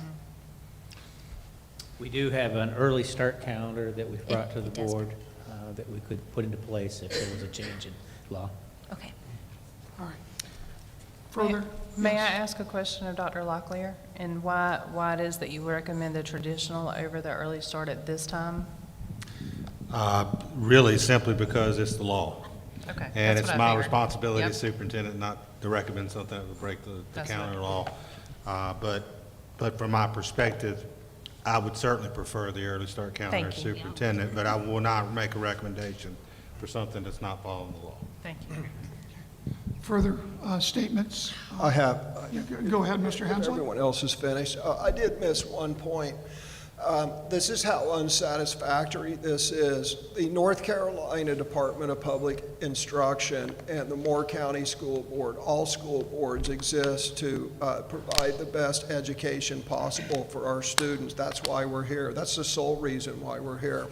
Yet, if you go to the North Carolina Department of Public Instruction's website where it talks about the school calendar law, you can request a waiver. Waivers can be requested, but in big bold letters in red, it says no waivers can be requested based upon educational reasons. So the North Carolina Department of Public Instruction, whose job it is to ensure a sound basic education and ensure the best education that we can for our students. They entertain waivers for this calendar law, but they state in big bold letters, let me say this again, that educational reasons for the waivers will not be entertained. And just let that sink in. Further by the board? Just let me add my final comment. I agree with most everything that Mr. Hensley has said. It is a terrible law. And one of the things he did highlight is that the President Pro Tem of the Senate, who is, I believe, keeping a different law from passing. It has nothing to do with being a Republican or a Democrat. It has to do with, I do believe, doing the bidding of the tourist industry. All that having been said, as a school district, we have to model obedience to the law. Now, there are reasons and there are things that we might do to do what is called civil disobedience. But if we get sued, every dollar we give to that fine gentleman over there at the end and his great law firm is a dollar that we don't have for our students. And knowing the history of the law, it is a very explicit law. And while I would like to involve some civil disobedience, I will be voting for this resolution simply because we have to model obedience to the law. And I think Dr. Locklear has the better argument that we cannot advise breaking the law at this time. So with that, hearing no further comments, we'll move to a vote. All those in favor, raise your hand. In favor of the traditional calendar as proposed by Dr. Locklear. All those in favor, raise your hand. 1, 2, 3, 4. 4 in favor. All those opposed? 3. The motion carries 4-3.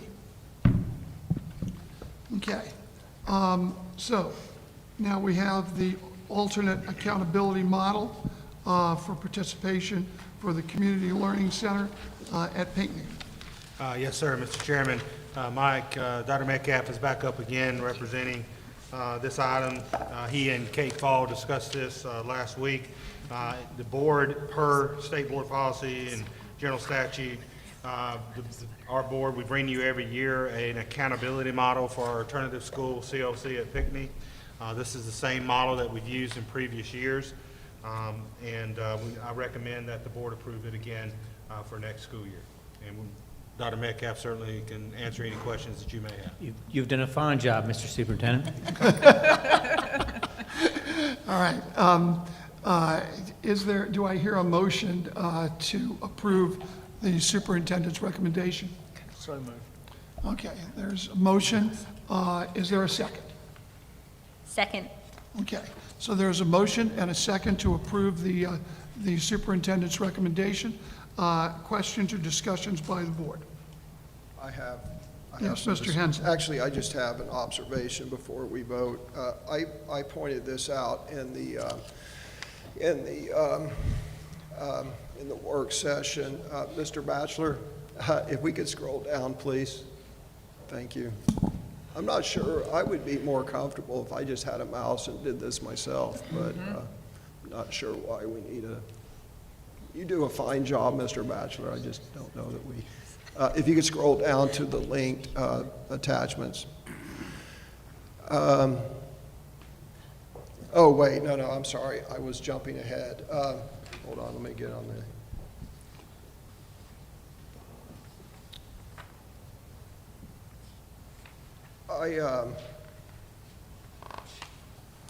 Holy cow, I was on the wrong agenda item. Hold on.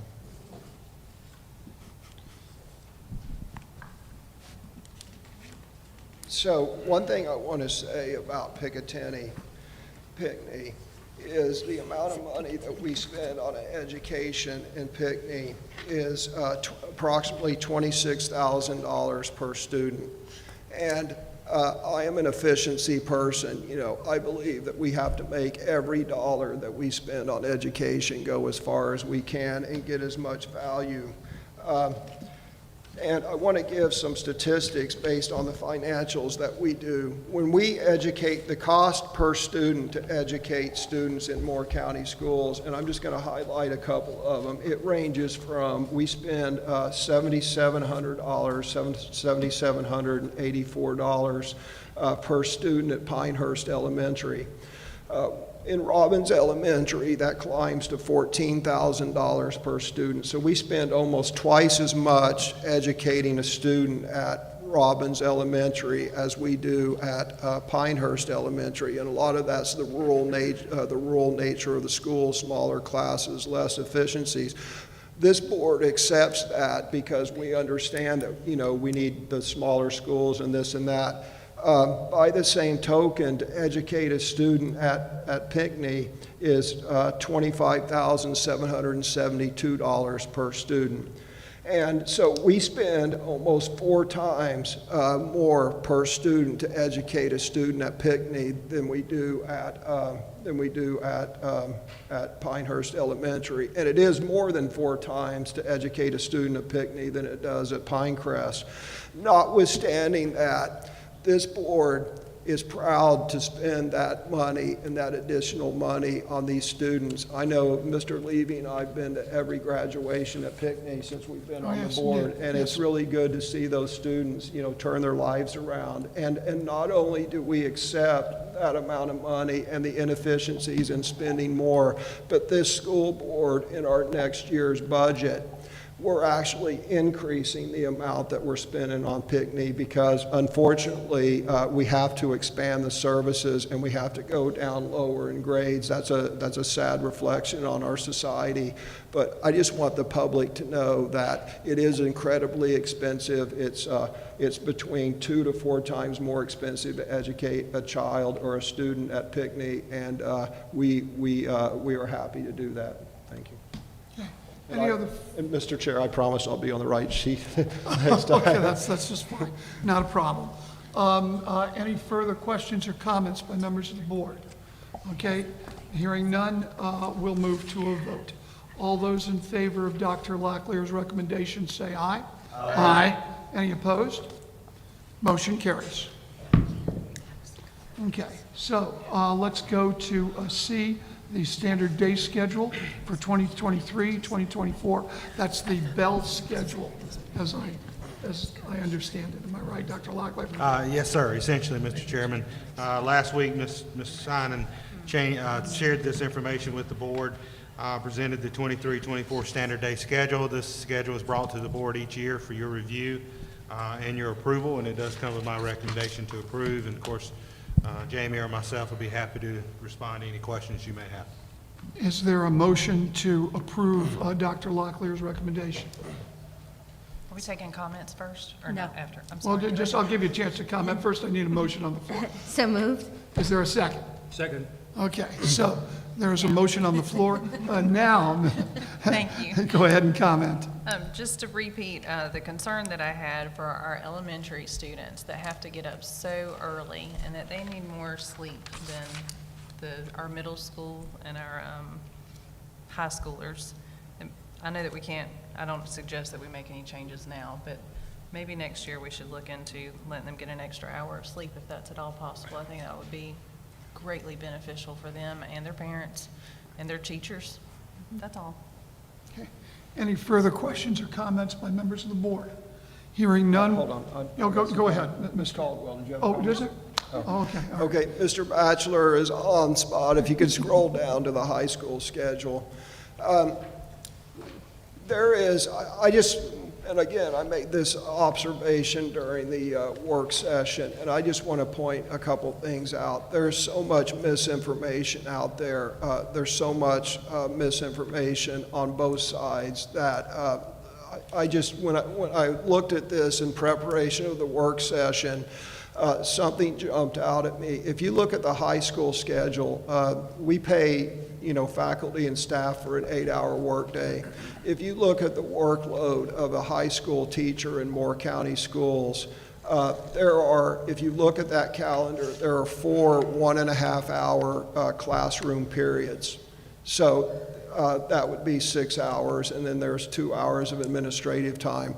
Our high school teachers teach 3 of those periods. So our high school teachers at all of our high schools, they teach instruction 4.5 hours a day, or 56% of the time. The rest of the time, they have some administrative duties, maybe lunch duty and whatnot assigned, that they have to cover. And then they have at least an hour and a half of classroom preparation or whatnot. The other point is, so our high school teachers work, they're in front of the students 4.5 hours a day, and then they have the other 3.5 hours of the day to do, administrative work and whatnot. If they teach a 4th period, they get paid extra for that. And they get paid extra. So if a teacher teaches 6 hours a day in Moore County schools, they get extra pay for the extra hour and a half. And I make no judgment of that. I make no, I just want the public to understand, because there's so much information or misinformation out there. But our teachers in high school, it's different in elementary and middle school, but our teachers in high school, in fact, teach 4.5 hours per day. Thank you. Further comments by members of the board? Let me say one thing, because I do differ with Mr. Hensley on this subject. Doing a comprehensive lesson plan is a difficult thing to do. especially if it's done well, and I've seen some of the lesson plans by our teachers, and they do it well. When you do something like what's called a Socratic circle, or something like that, that's difficult to put on. You can't judge a teacher's output by the amount of time she teaches or he teaches, because the preparation for that generally goes beyond the prep time that we give them. The grading of papers and the like is in there too. And teachers work far more than the hours that we assign them. And for that, we're eternally grateful. So with that, is there any other comments? Hearing none, we'll move to a vote. All those in favor of the proposal of Dr. Locklear, say aye. Aye. Any opposed? Motion carries. Okay. A proposal to designate the English Hall at Northmore High School as the Iris W. Burns English Wing. Dr. Locklear. Thank you, Mr. Chairman. As the board may recall, Ms. Metcalf brought this to you to give you a summary of this proposal. We received a proposal from a family member of Ms. Iris Burns who named the hallway at Northmore High School after her. I am going to ask Tracy, if you wouldn't mind, just doing a quick summary of this again, just to refresh the board on this information, the community meeting that you had, and just a little bit about how much positive comments we had about this proposal, and the one person that had some reservations about it. If you wouldn't mind just sharing that information, just to refresh the board and for the public's input tonight, since this is a little different item here tonight. Thank you. Certainly. So we did have a community input meeting to discuss it at Northmore. We had 27 participants in person. We had 4 additional emails that were sent that evening. All but one of those was in favor of naming it the Iris W. Burns English Wing. The one that was not because of Ms. Burns. They were very much in support of her contribution to Northmore and that educational process. It was about the process itself and being concerned about us naming buildings after anyone. And this does come with my recommendation for the board to approve. Okay. I don't believe, I'm just trying to remember, I don't think I have a motion on the floor, do I? No, you don't. So, is there a motion to approve the recommendation of the superintendent? So moved. Okay, is there a second? Second. Okay, so there is now a motion on the floor. Okay, any questions or comments from members of the board? Hearing none, seeing none, we'll move to a vote. All those in favor of designating the English Hall at Northmore High School as the Iris W. Burns English Wing, say aye. Aye. Any opposed? Motion carries. Okay. Schedule for review of school improvement programs for Robbins, Aberdeen, Southern Pines elementary schools. Dr. Locklear. Thank you, Mr. Chairman. Dr. Metcalf will join us, but I'll quickly sum up. At our meeting last week, I brought to you for your consideration for these 3 schools, Robbins Elementary School, Aberdeen Elementary, Southern Pines Elementary. When their school improvement plans were approved last fall, the board had that time in December asked that those plans be brought back at the June meeting. Since that point, we've had leadership changes at all 3 of these schools, and I brought the request to you that you would extend them bringing their school improvement plans back until the normal cycle that we do in the fall because of those leadership changes. So I appreciate your consideration of that request. Okay. So do I have a motion to approve the recommendation of the superintendent? Okay. And is there a second? Second. Okay. Well, we'll give it to Ms. Bruno since you had a couple of seconds. That's fine. How about that? Okay. Any questions or comments from members of the board? Yes, Mr. Hensley. I have comments. Show me a high-performing school. Show me a B-rated school, or show me a C or D-rated school that just blows it off the chart with growth, and I will show you an ambitious, focused principal who's put together a good team and has an ambitious and well-focused school improvement plan. A good example is Miss Phillips at Pinecrest. Pinecrest is a B-rated school, and when we did our school improvement program reviews, she sat in front of us and she said, I'm not satisfied with this. I'm going to do everything I can to make Pinecrest an A-rated school. And her school improvement program reflected that. Unfortunately, the converse is true. Show me a chronically failing D-rated school or an F-rated school, and I will show you a less than ambitious administrator with an unfocused or misguided school improvement program. For example, Southern Pines Elementary, a chronic D-rated school, one of our new flagship $35 million schools, their vision statement was all are welcome. That's it. Didn't mention education, didn't mention improving academics. Let that sink in. Southern Pines Elementary, we spent $35 million building a new school, chronically failing school, D-rated for as far as the eye can see, little to no improvement, if any, and their vision statement was all are welcome. So I welcome these new administrators, and I welcome focused, energetic principals who assemble an excellent team and put together an ambitious, well-focused school improvement program and school improvement plan. And I look forward to seeing these. And to Dr. Locklear's point and recommendation, we need to give these new principals time to get on the job, get their parent advisory groups together, get their faculty and staff together, and come up with a very focused, ambitious, and achievable school improvement program. And I look forward to seeing those, in 6 months or so when they're ready. So I fully support this. Any further questions or comments from members of the board? Okay. So we'll move to a vote. All those in favor of the superintendent's recommendation, say aye. Aye. Any opposed? Motion carries. Okay. Next is the award of a service weapon from an SRO who was retiring. Dr. Locklear. Thank you, Mr. Chairman. Charlie, if you bring up the attachment that was added today with board counsel, I think that would be helpful to my recommendation. Be the resolution. Thank you. And this is an item that we discussed last week.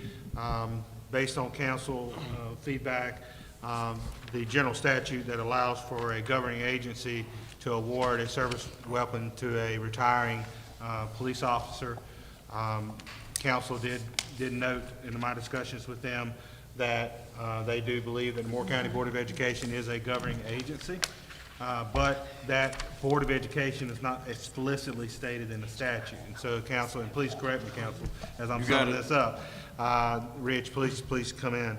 But also, the board also has the option of declaring this weapon surplus, and then based on, an agreed upon price, negotiated price, awarding that weapon to the retiring police officer. And so, council submitted this morning, or late yesterday, this resolution, I think, sums up both of those paths and would make it official, this disposal of public school property. And so, if I may, Mr. Chairman, may I read this resolution? Please, okay. Go for it. Whereas the Moore County Board of Education holds title to a service sidearm used by Corporal Johnny Bruton during his employment as a police officer with the district, and whereas the property is unnecessary, undesirable for public school use purposes, and now, therefore, it is hereby resolved by the Moore County Board of Education that, number one, the Moore County Board of Education is the governing body of a law enforcement agency in North Carolina. Governing bodies for particular law enforcement agencies are authorized to provide a retiring service member his service weapon at a price negotiated by the governing body and the retiring officer under North Carolina General Statute 20-187.2.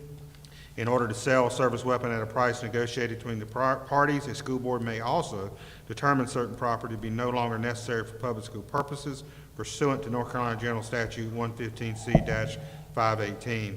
Number 2, the property described above is unnecessary and undesirable for public school purposes under North Carolina General Statute 115C-518. Number 3, the superintendent is authorized and directed to take action to dispose of the property by private negotiation as provided by North Carolina General Statute 160A-266, A1, comma B. Number 4, the board has determined that Corporal Bruton, at the time he was hired, had passed all requisite background checks to comply with federal and state laws for firearm ownership. And number 5, the Moore County Board of Education hereby surpluses and in honor and recognition of his dedicated service to Moore County schools and its police force, offers retiring Corporal Bruton his service weapon for the price of $1.00, and that would be adopted as of today if the board approves it. And that does sum up my recommendation, Mr. Chairman. Okay, thank you. Do I have a motion to approve both the resolution and the superintendent's recommendation? So moved. Okay. I guess that's Mr. Benway down there. It is. Is there a second? Second by Ms. Bruno. Okay. Any discussion by the board?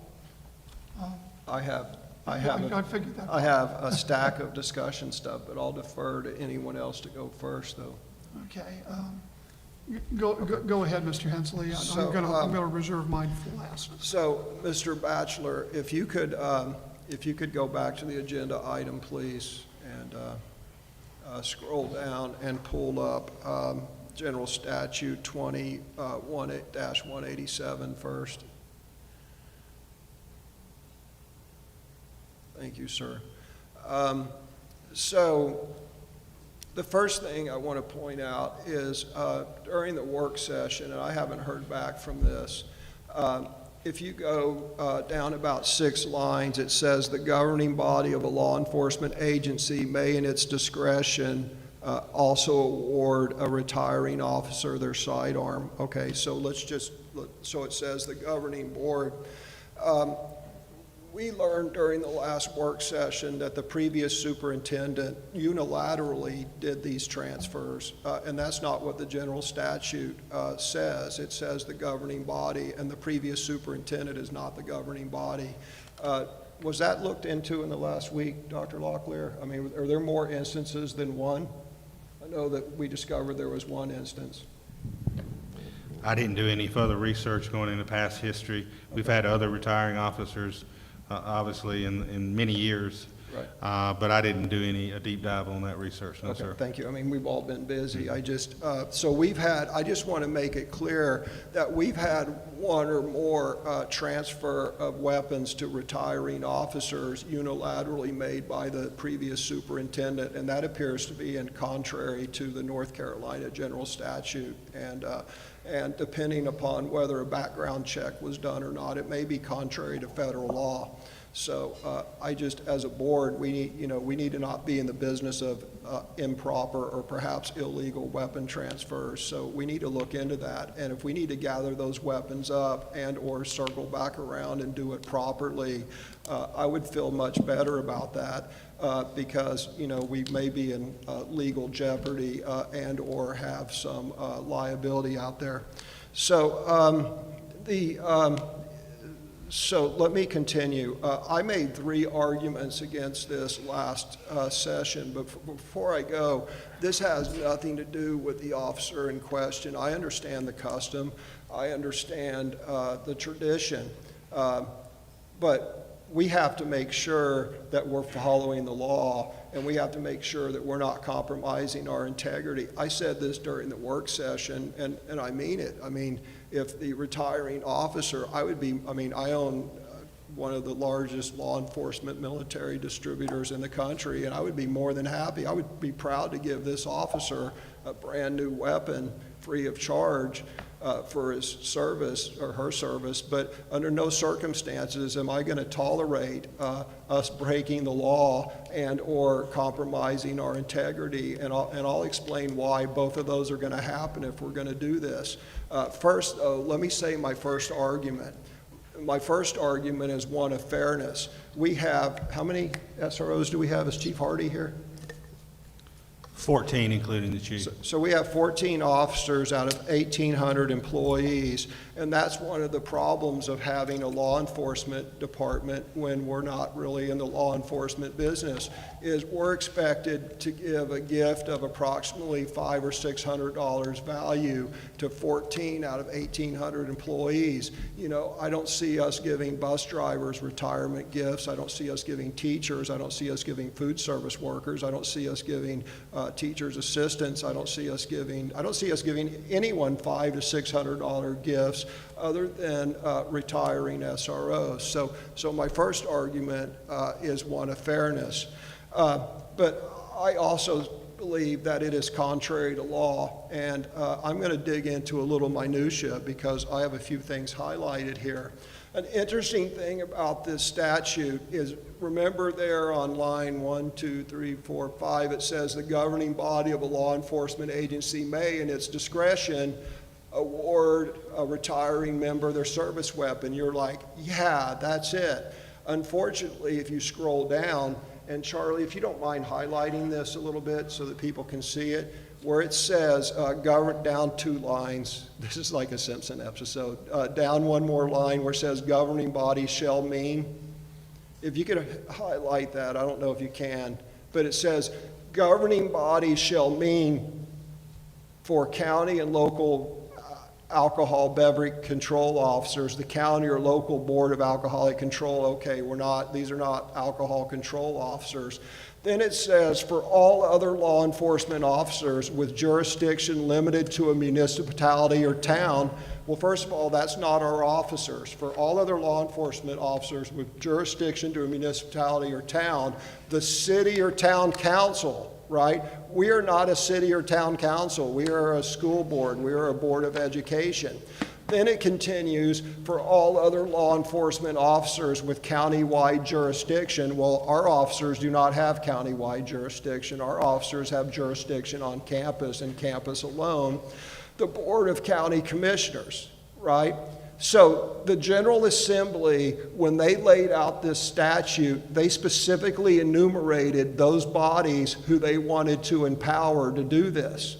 They listed the Alcohol Beverage Control Board, they listed city and municipality town councils, and they listed county commissioners. Nowhere on there did they list school boards. So first of all, we're not empowered to do this. It is contrary to the general statute. And I will show you when we go to the next statute where the General Assembly intentionally left this off, because in another statute that our council's relying upon, they actually enumerate school boards. So I believe this is contrary to law. Now, Mr. Batchelor, if you could go to the other one, please. And I apologize for this being meticulous, but if we're going to follow, we ought to at least know the law before we vote to not follow it. Okay, so this is 115 Charlie, and if you go down, so first of all, this is the argument. I'm sorry, if you could scroll back up, Mr. Batchelor. If you go down in the second sentence, this is talking about disposition of school property. And it says, the second line reads, real property, which is real estate or personal property, owned or held by the board, is unnecessary or undesirable for public school purposes. Okay, we're going to talk about that in just a minute. But the other interesting thing about this passage is if you go halfway down through the first paragraph, and it says, if it's unnecessary or undesirable for public school services, the local school board of education may dispose of the property in accordance with procedures in general statutes 160A and 112. Now, the interesting thing is, if you go about 2/3 of the way through this paragraph, and it says down 4 more, for the purposes of section references in chapter 168, article 12, to the city or the council or a specific city official are deemed to refer respectively to the school board of education. See, here's what the General Assembly did. In 160A, it talks about city councils and town councils having this power. The General Assembly, when they passed this, they specifically enumerated and said, hey, you can substitute that language, city and town council, for school board. Notice on the first statute where I talked about how we were not an enumerated, the school board's not on there. It's county commissioners, and it is alcoholic beverage control boards, and it is school boards and town councils. The General Assembly did not override that and say, oh, and school boards, but they did here. If the General Assembly wanted this to say school boards, they would have said school boards just like they did here. So that's a little fine nuance of the law that I hope that our council is taking notes on. So now let's go to the resolution. So I've got a couple questions and observations on the resolution, and I'm really disappointed that Chief Hardy's not here, because this is kind of involving his officers, but hopefully Dr. Locklear can answer this. So we have 14 officers, Dr. Locklear. And right there where it says, and look, I'm not going to compromise my integrity. Other board members may decide to, do a little loophole and compromise their integrity, but I'm not going to do it. So second paragraph, whereas the property is unnecessary or undesirable for public school purposes. So we have 14 SROs, right? And we went in front of the county commissioners to expand our SROs. And in fact, we asked the county commissioners for money to expand our SROs. And what's the end goal on SROs? With expanding our SRO team by 13 additional officers. So we're shooting for 27 SROs. That sounds right. Roughly 13 more. Yes, sir. So we have 14 SROs, and we need 27. This sidearm, I assume it's a Glock 17, maybe? My understanding it's a 40 caliber weapon, and the chief would replace that with a 9mm. That's my understanding. It would be upgraded based on ammunition availability, et cetera. But again, I'm not a firearms expert. You are, but that's my understanding. They can also change out, a Glock 17, you can change out the barrel and magazines, and it's a 40 caliber, you can change out the barrel and magazines, and it's a 9mm. So any idea how many sidearms we have in our armory? No, sir. Okay, so this board is being asked, so we have 14 officers. We're expanding by 27. We went to the county commissioners, and we asked the county commissioners not only for funding for the additional officers, but we also asked them for funding for the additional equipment. Among them were handguns. So I do not see how these pistols are surplus. Okay, And let me answer for myself so that you'll know. I believe that a better use for this particular sidearm is to award it to the officer. Number one, we're showing all of our officers how much we appreciate them. Number two, we are upgrading, I guess, to a 9mm, which is a different type of sidearm. I'm not an expert in sidearms, but if the chief wants a better firearm, good for that. And because I believe that we're going to need, we're going to need to make sure that if push comes to shove and someone needs to use that firearm, it better be the best. But most important, I want what a lot of organizations want to do is to assure that our former police officers, we may need them to bring them back for all we know, and We also want to keep the neighborhood safe and the like, so we give them their firearms. But mostly, this is surplus because it is a much higher purpose for this particular firearm that it is awarded to the officer. So this firearm, in my opinion, is surplus. So thank you for interrupting my time. Let me address what you said. Look, I'm sympathetic to it. I honor the tradition and the, all of that. But unfortunately, the things you enumerated aren't the basis of law. We think or we feel this is a higher power. Everyone just saw the general statute. I saw that we could award it if it was surplus. I didn't see because we think it's a higher power, we think it's a higher or better use. It's either surplus or it's not. So anyway, I have a hard time saying that the property is unnecessary or undesirable for public school. It's not surplus. We need more weapons, not fewer. And we're going to be sitting in front of the county commissioners going, and saying, hey, we need more money. And they might just say, didn't you just declare a weapon surplus and now you're here wanting to buy more weapons? So anyway, continuing on to the first paragraph. Mr. Schwartz, I noticed an interesting, on the second line, where it says governing bodies for particular law enforcement agencies are authorized. Are you saying that we're one of the particular agencies in that proclamation? Nope. So are we authorized under general statute, the one that 20.187.2, are we authorized to do this transfer?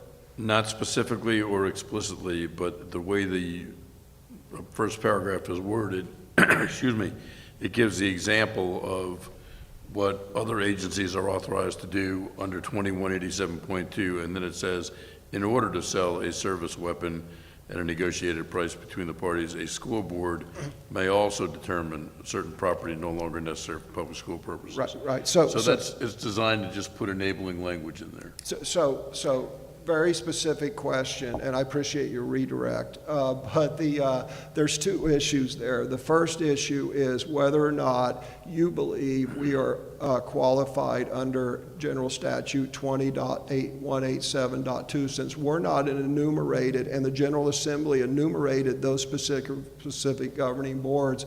Are we or not authorized under General Statute 20.187 to do the transfer? And if we need to go into closed session to discuss this, I'm more than happy to go into closed session to discuss this. I don't believe you are Counsel, explicitly. I'll leave it to you to see if this is giving legal advice, because I want to definitely protect our privilege, but I'll leave it to you to decide how to answer. I can answer the question. I think I can answer the question all in right. concession.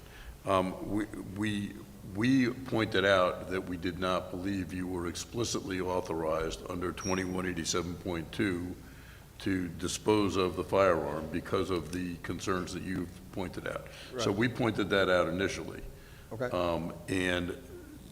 We were asked if there is another way to deal with this, and the other way to deal with this is to declare the property surplus. Right. So we've had that concern about 2187.2 to begin with. I don't believe the school boards were explicitly left out of that statute. Right.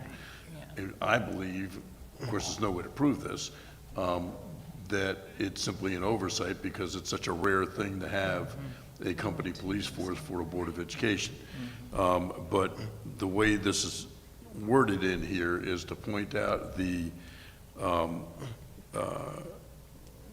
authorization for other governing bodies to do this, and then the way to do it for a school board would be to declare it surplus. Right. So the first 2/3 of that paragraph, I just want the public to understand this. The first 2/3 of that paragraph do not apply to us. That is actually a misdirection that is a bit misleading because it says particular law enforcement agencies, governing bodies for particular law enforcement agencies, which is not us, is qualified to do it. So that the first 2/3 of that is really just kind of a misdirection to maybe, the public would read that and go, gosh, the school board is one of those, when in fact we're not.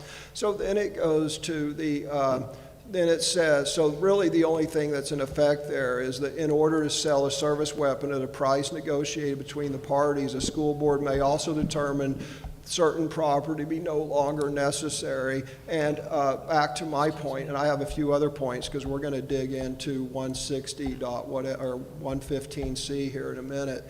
But I contend, first of all, and this is where integrity comes in, that it's not surplus. I mean, if we want to lie to the public in Moore County and say it's surplus when wink wink we really actually need 13 or 14 more weapons, I'm not going to compromise my integrity. And again, I'll be more than happy to give this officer a brand shiny new SIG 320. I mean, come down and pick out whatever he or she wants. Okay, so moving along, number 4. See, this is a bit that I know a little bit about. The federal law on this is very clear, and the North Carolina general statute says if the retiring officer is qualified to own a weapon, that's according to state and federal laws. What they're referring to is on the federal law, I believe it was the Lautenberg amendment that was put in during the Clinton administration that banned people who had misdemeanor crimes of domestic violence from owning firearms. And that is actually what they're referring to, and that's federal law. And at the time he was hired there in paragraph 4, which my understanding was 17 years ago, the board has determined that Corporal Brunton, at the time he was hired 17 years ago, has passed all requisite background checks to comply. That's not the standard. The standard is the background check was done like today or last week. The standard isn't at the time he was hired. So the resolution, the proclamation is defective there. It flies in the face of federal law. And then when you get down to the last paragraph there where it says offers retiring Corporal Brunton his service weapon for the price of $1.00. Let's just flip over. I don't think you're linked there. But if you go over to General Statute 160A-265, which we reviewed quite a bit during the sale of Southern Pines primary and that whole situation that drug on for a year or so, it talks about methods of sale limitation, subject to limitations prescribed anyway, and it says, subject to limitations prescribed in subsection B, and according to the procedures described in this article, and we're going to get to that here in a minute, a city, and keep in mind the General Assembly specifically said you substitute school board for city because they meant to do that. They didn't do that under the General Statute 20. The General Assembly says exactly what they want, and they didn't do that under 20, but they said substitute school board for city. And then it comes down here and says, yes, you can do private negotiation and sell, you can do advertisement for sealed bids, you can do negotiated offer, advertisement and upset bid, you can do public auction, or you can do trade-ins. However, you have to read subsection C when it said, and according to procedures prescribed in this article. And it says, a city council may adopt regulation prescribing procedures for disposing of personal property valued at less than $30,000, which this would apply. So my first question is, do we have regulations prescribing procedures? Do we have a policy on how to do this, and are we following it? But then the next thing says, the very next line says, the regulations shall be designed to secure for the city, i.e. school board, because they specifically said substitute that. The regulations shall be designed to secure for the school board fair market value for all property disposed of, and to accomplish the disposal efficiently and economically. Then it says the council may authorize one or more city officials to declare surplus any personal property valued at less than $30,000 and to set its fair market value. So that's the third defect in this. The regulation that we're being asked to ignore says even if we do what's it say there, a private sale or a private negotiation, we're still required by 160 alpha.266 paragraph C to have regulations governing this and to ensure that we receive fair market value regardless of the method, and $1 is not the fair market value. So this has defects. So we cannot sell it for $1 because that's not the fair market value. It's not really surplus. You got to do gyrations and really check your integrity at the door to say it's surplus. The paragraph 4, it doesn't matter whether, and that's the interesting thing about misdemeanor crimes of domestic violence, and that's why law enforcement agencies, I guarantee you if you pick up the phone and call the sheriff's office, every time they transfer a firearm to a deputy, they check to make sure that he or she has not committed a misdemeanor crime of domestic violence, because you are fully qualified to still be an officer and not be, oddly enough, to own a personal weapon. So with that, I will summarize in saying that I'm not going to vote to violate the law, although I just did that, previously, completely different situation. I'm not going to compromise my integrity, and this proclamation has all kinds of issues. So I'm voting against this, and I ask my fellow board members to do the same. I'm going to vote against it as well, for some of the reasons that David said.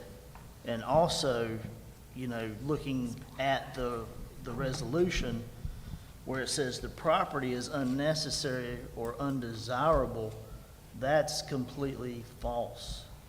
I understand that Corporal Bruton is, he served many years with Moore County Schools Police. I would urge the board to take David up on his recommendation, let David give him a firearm, because right now we are not a governing agency as defined in general statute, and more than likely when these laws were written there were no schools police, Charlotte, Mecklenburg, or wherever.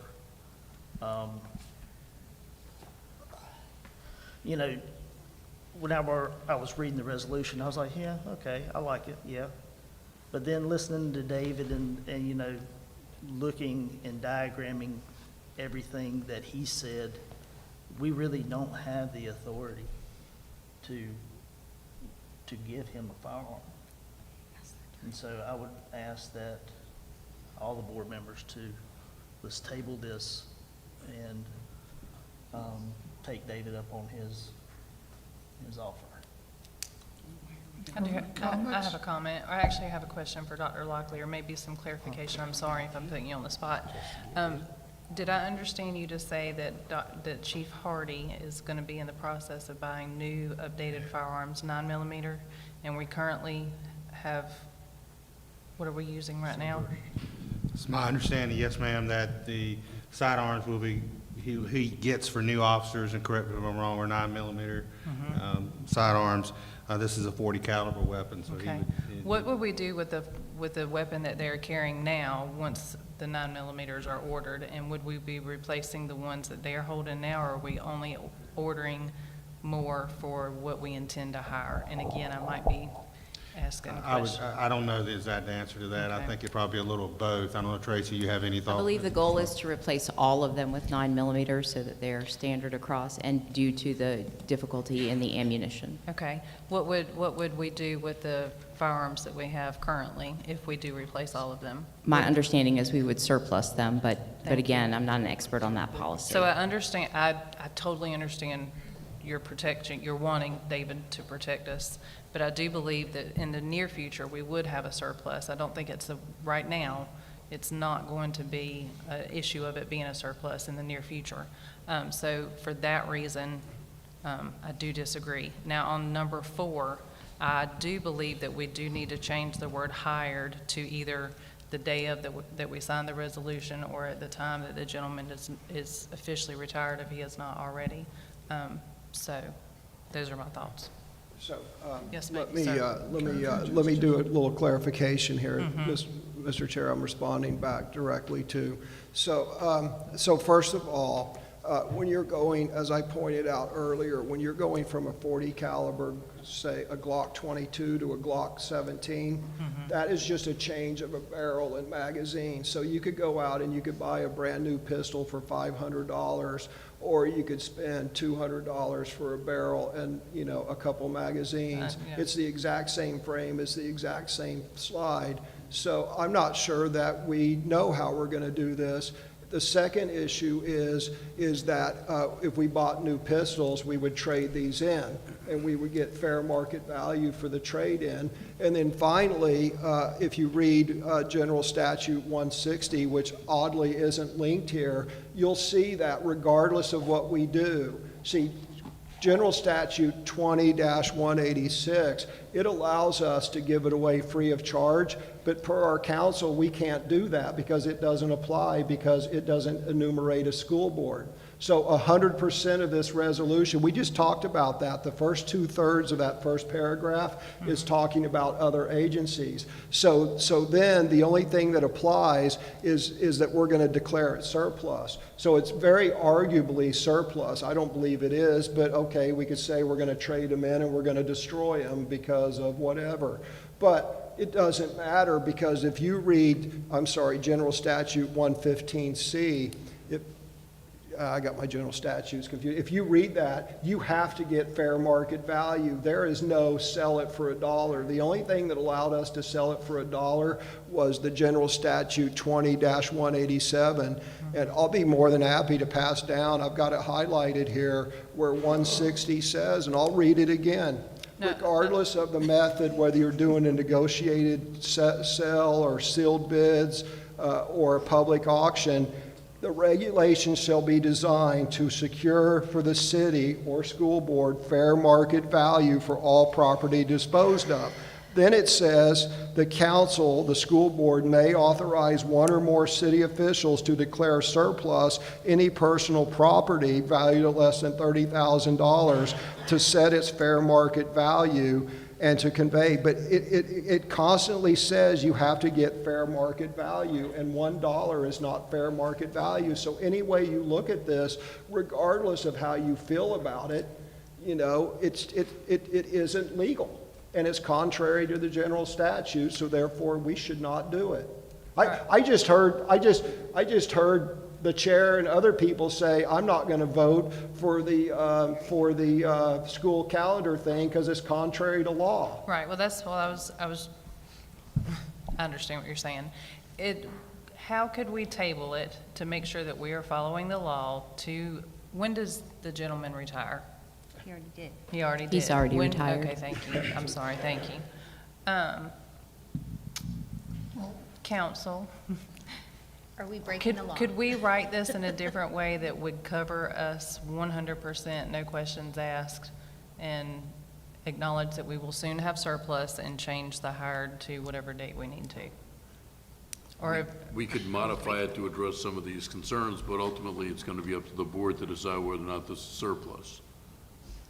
And there's the question of fair market value in 168-266. It clearly says, regardless of the method of sale, even if it's declared surplus and even if it's under $30,000, it still clearly says in paragraph C that you have to get fair market value. Look, like it or not, there's no road ahead on this.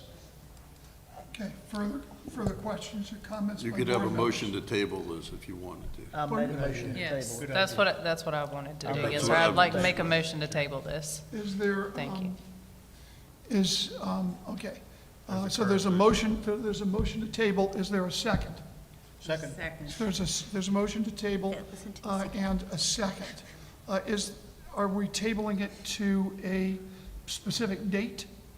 Is it next month? Or do you simply want to have to make a motion to take it off the table?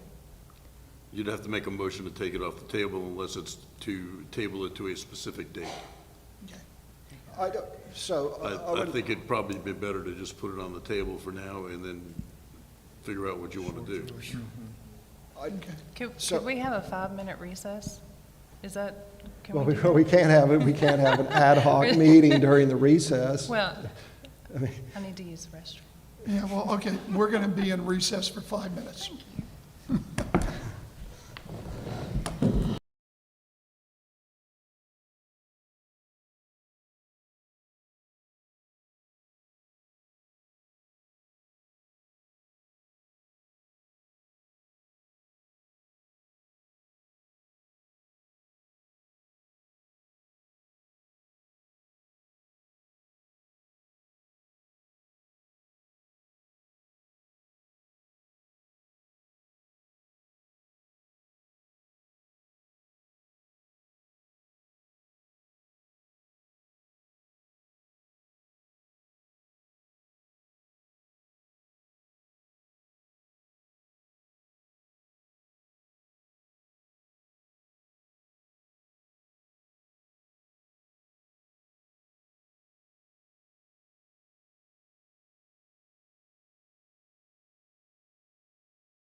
Didn't even notice you were back. I've been back. Okay. Yeah, I got it from Don't blame it on Gary. me. I got it from Gary. Gary showed up in the pack of it. Okay, the Moore County Board of Education is back in session. I'm going to take a point of personal privilege myself. And I'm going to say I have never in my entire imagination seen a group of people go through so many machinations not to do a simple thing like award a service weapon to a police officer. I believe that the sense of the legislature is clear, that a court of equity, and when I say a court of equity, I'm not talking about the equity that we talk about in schools.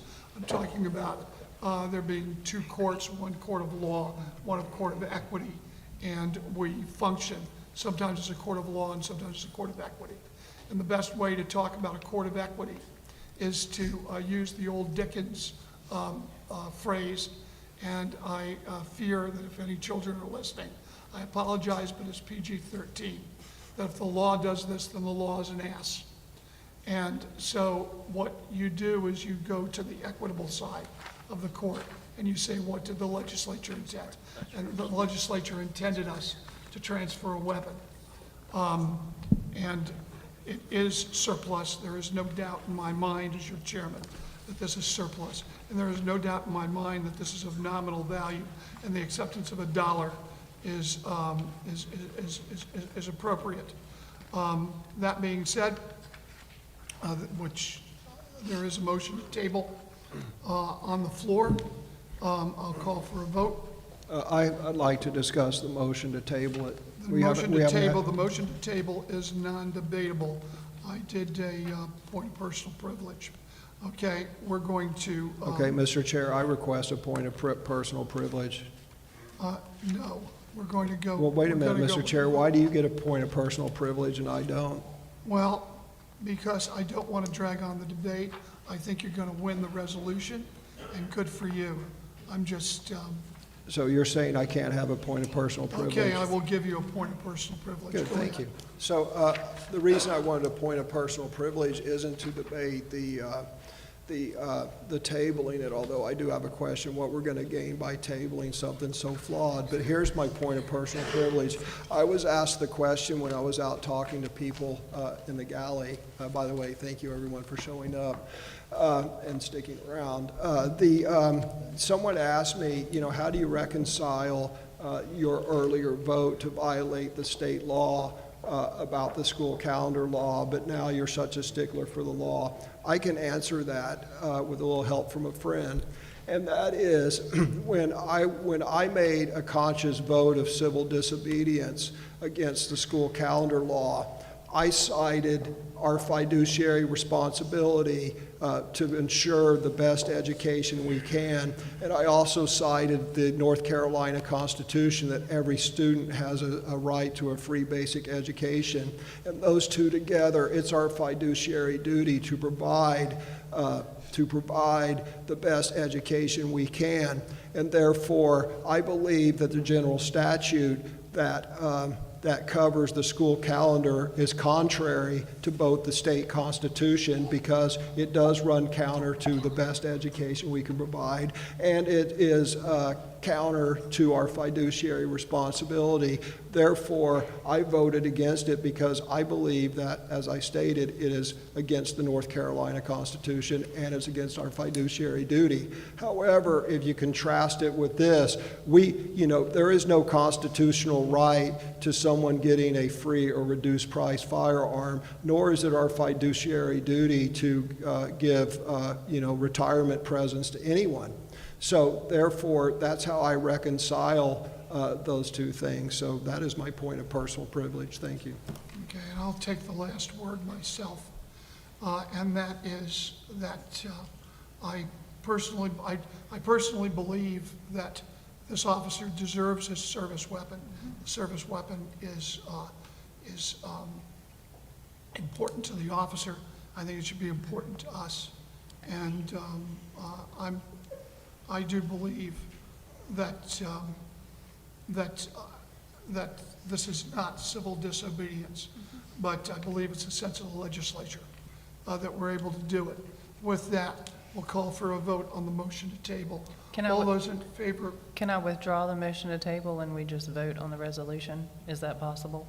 No, you must vote down the motion to table. You must vote no to the motion to table. No, if she And then made you the can- motion, then she you can can withdraw go to it. the resolution. But if you vote for the motion to table, then the motion simply goes off calendar. Mr. Chair, Yes. I believe, Shannon, you made the motion, right? Yes, sir. Anyone who introduces a motion can Okay. withdraw their motion. Council's trying to give us direction. She can withdraw her motion. Okay, I didn't know that's what you were doing. Yes, sir. Okay, I apologize. That's okay. Okay, so are you withdrawing your motion? I am, thank you. Okay, you are the owner of the motion. I think we've debated this long enough. All those in favor of the superintendent's recommendation to award the firearm, please raise your hand. 1, 2, 3. 1, 2, 3, 4. All those opposed? 1, 2, 3. Okay, the motion carries, is awarded as firearms. I am going to sign the resolution, and I have taken $1 out of my pocket, okay, and I'm handing that to the superintendent, and contribute that $1, not directly, you contribute that $1 toward the purchase of that firearm. Okay, now, let's moving right along, as they say. And I'm sorry, Mr. Chair, who were the 4 votes for the transfer of the firearm? That was down here on the end. So Stacy, Shannon, Ken, and yourself. Okay. That's correct. Okay. All right, so, I was informed by, we're now moving, I believe, to the, excuse me, it's the bid results. Yes. Right. Bid results for the award of the replacement roofing at Elise, Northmore, and High Falls schools. Thank you, Mr. Chairman. Ms. Purvis is back with us again to answer any questions the board may have about this recommendation that I have, that you approve the award of bid for roofing to EnviroShield Roofing Services. That would be at $411,070 to replace the roofs at Elise, Northmore, and High Falls schools. And this does come at a savings to the original budget for the project. So certainly happy to answer any questions, and Ms. Purvis can respond to those. Thank you. Okay, is there a motion to approve the recommendation of the superintendent and, I guess, award the contracts, am I correct? Yes, sir. And award the contracts as stated? So moved. Okay, there's a motion by Philip. Is there a second? Second. Second by Ms. Bruna. Okay, discussion, questions of the administration? So I have a couple questions, Yes, Ms. sir. Purvis. Our excellent operations officer, assistant superintendent for operations.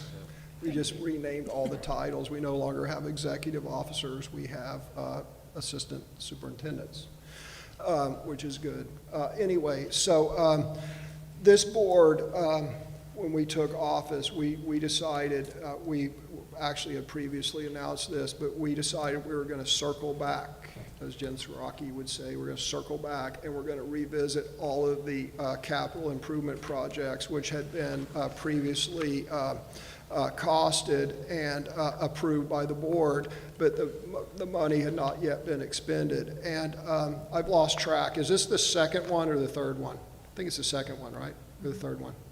This is, you're talking about the projects that we've had a savings on. Right. The first would be our gyms, and then this would be the second that we're officially starting. Right. So I'm going to pull out my phone because it has a calculator. If I remember the gyms, previously approved, it was like 8.8 million, and we saved 70%. So that was 6.16 million. And then this project, if you read it at face value, it was originally budgeted at, so we had 8.8 million for the gyms, and then this one was budgeted at 1.2 million, which is total of just a little over 10 million. The gyms came in we saved, 6.16 million is what we saved. And this one, we saved, what was the savings, 800,000? $867,740. Thank you for that precision. In these two projects, oddly enough, we've saved, both of them, we saved right at 70%. So on these two projects, out of $10 million that was previously allocated by the previous board, we have saved $7 million or 70%, correct? Roughly. I mean, I'm not carrying it out to the most, to the point. So first, I want the public to know that that is making your tax dollars and our precious educational dollars go further. And with this savings, previously, with the savings from this, and I mean, the money will get mixed up and we'll do some other stuff in between, but this $7 million in savings, rather than getting 3 gyms, air-conditioned and new roofs or whatever, rather than getting 3 gyms done, we're going to get 5 gyms. And we think that we'll be able to get an entire school, elementary, middle school, out of trailers. We'll use local contractors and whatnot. But for the $7 million we're saving, it is our goal to do the 2 additional gyms and get Cranes Creek 100% out of trailers and build brick and mortar. That's real savings. I couldn't help but notice that when we did save the 70% or $6 million, I couldn't help but notice the editor, Mr. Nagy of the local paper, attacked this school board. I have it printed out, but I'm not going to pull it out and read it. But his characterization is, they must be cutting corners. They must have done this. Well, really what we did, first of all, it's worth noting that the editor and the neighborhood he lives in, they've had air-conditioned gyms forever. So, they're not up in Northmore and up here where there's unair-conditioned gyms. And what we did was, 12 years ago, the people in Northmore said, we want our gyms air-conditioned. We're tired, we're tired of the leaky roofs, and we're tired of sweltering in the heat. We want our gyms air-conditioned. And despite bond issues, if you support this, we'll air-condition your gym. If you support this sales tax, it's like promise after broken promise after broken promise for well over a decade. Those people still did not have air-conditioned gyms. Then what happened when there was some ESSER money flowing around, and the previous representative from Northmore wanted to get reelected, all of a sudden it became her, and I loved her dearly, but it became her highest priority. So rather than just air condition the gyms, they came up with this elaborate project to spend $8.8 million, and it was going to be a 3-year project. 3-year, wasn't it 3.5 years? It was something crazy. Yeah, it was like 3.5 years. So what we're going to do is we return back to the original statement of work, what the people asked for, and we're going to get it done in, at 70% less. We're going to get the original statement of work. And in spite of us saving money, the editor of the pilot, Mr. Nagy, decided to attack this board for being, doing our fiduciary duty and being responsible for our funds. So to prevent another baseless attack like that, I just want to know what shortcuts we took, or, are we getting crap? Is this going to fall apart? Are we being cheap, or is this really the best value for our money? So we learned about this work through the North Carolina Public School Maintenance Association Conference. That's where we learned about this opportunity to use silicone roofing to repair these roofs. The county has already used this at Union Pines and Pinecrest High School. We actually used this EnviroShield Roofing Company. We awarded another bid for silicone roofing to another company who did this same thing at Pinckney. We've had good results from all 3, and this will carry a 15-year warranty.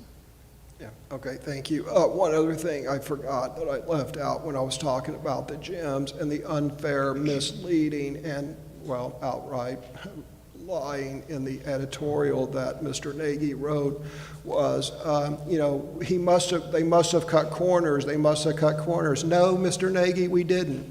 In fact, we used the exact same architects, SFLA, who did the original design work. And Mr. Nagy, if you had paid attention to the school board, you would have learned that those SFLA architects had provided lower cost plans to our previous operations person, and that operations person just didn't produce them to the school board. So we didn't cut corners.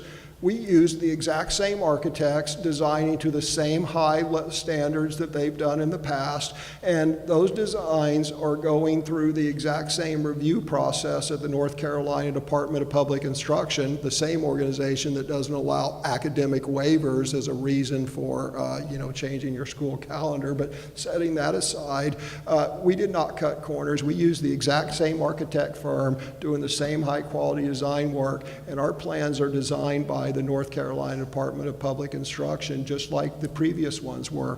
So look, I don't mind the editors of the pilot. If this board makes a mistake or we screw something up, by all means, fire away. But when we're doing our fiduciary duty and we're saving the taxpayer real money and we're getting students out of trailers that the previous school board, they talk about Cranes Creek. Cranes Creek, that school board did the school reassignment plan. They planned doubling the students at Cranes Creek 4 years. They did the school reassignment plan and said, we're going to double the attendance at Cranes Creek for 4 years. They had 4 years to build brick and mortar schools, but they didn't do that. But somehow this board takes it for action. This board saves money, and all of a sudden, Mr. Nagy, becomes they must be cutting corners, and nothing could be further from the truth. We are good stewards of the taxpayers' money, and we are making sure that every precious educational dollar goes as far as we possibly can. I appreciate you and your work, Ms. Purvis. Thank you.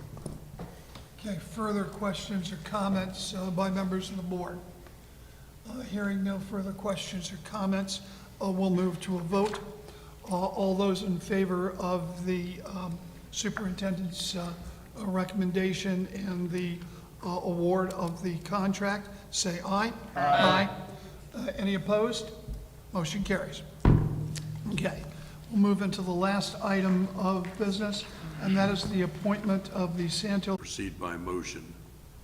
Okay, so what I intend to do is to proceed by simply getting the nomination, and we have ballots. These are the same ballots, no, they're a little different, but they're the same type of ballots that we used 2 years ago in appointing the trustee. Everyone will be given a ballot, and you'll write down your name that you want to you want to go on the board on that ballot, and you will need to sign the ballot. That is required by law. The ballots are signed. Okay? So with that. Mr. Chair? Yes. The results with the names of who signed the ballot also have to be announced and kept as a public record available for public inspection immediately following the vote. And the ballots have to be retained until the minutes of the meeting are approved. Okay. Okay. All right. So What was that policy number again that we need to suspend? 1322.3. I make a motion that we suspend our policy 1322.3. Okay, is there a second? Second. All those in favor, aye? I got Go ahead. So what does suspending this policy do? And then I got a follow-on question. It will allow us to move by nomination. This would, your policy requires that you take all actions by motion. Okay. And so that, for example, you would have a motion to appoint Joe Blow. Transfer a firearm. Joe Blow as the trustee. Right. And that would take a second, and then you'd vote on that person instead of this process that Mr. Levy has described. Right. Okay, thank you. And then my follow-on question is, knowing that, what's the procedure going to be? Specifically, we're going to have, so we're assuming this motion passes, I just want to know what the procedure is, and so everybody knows. So assuming this motion passes, then are people going to make nominations and then we can only vote on the nomination, or is everyone, and then there'll be discussion, or is it people going to be free to just vote on whoever they want? I would just like to make sure everyone understands the ground rules. According to Robert's rules, and counsel, you'll correct me if I'm wrong, according to Robert's rules, you can, even if a person is not nominated, you may vote for that person. So long as it's legible and so long as it is not a fictitious person. What you should have is a motion to approve, if you suspend the motion, the policy to act by motion, what you should then do is have a motion to act either by nominations and then a vote, or if you just want to pass out the ballots and let everybody vote for any one of the people who applied, or anybody else, you can do that. But you could have a motion to take nominations and then vote on the nominations. Well, let me ask you a question. Would the nominations matter if you can vote for anybody you want? So maybe I can simply answer that myself. So we wouldn't need to do nominations. We would simply take the ballot. We know the 7 people who have applied for the job, and we'll simply write them down. Am I correct? You could do that, but you should have a motion to decide which process you're going to follow. Okay, all right. So let me combine that motion. Let me ask you if you'll combine the motion to say that we will suspend the policy and we will then move, we will have some discussion, and then we will move directly to a vote, and you may vote for any of the, any person you wish.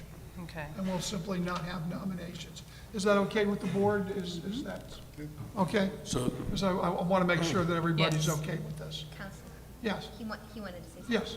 so to be clear, Ms. Davis, you made the motion, and you're willing to, I want to suspend our policy, and I want to move that we vote for the best interest of our crowd out here that would like to see things get done. okay. So your motion, as I understand it then, would be to suspend policy 1322.3 for this agenda item, and instead to proceed by written signed ballot. Signed ballot, yes, sir. For anybody to vote for any of the folks who this- have applied. Yes, correct. Okay, yes. Do we have a second on that? Let me make sure about that. Mr. Benway has seconded the motion. Mr. Holmes originally seconded it, is that, I believe.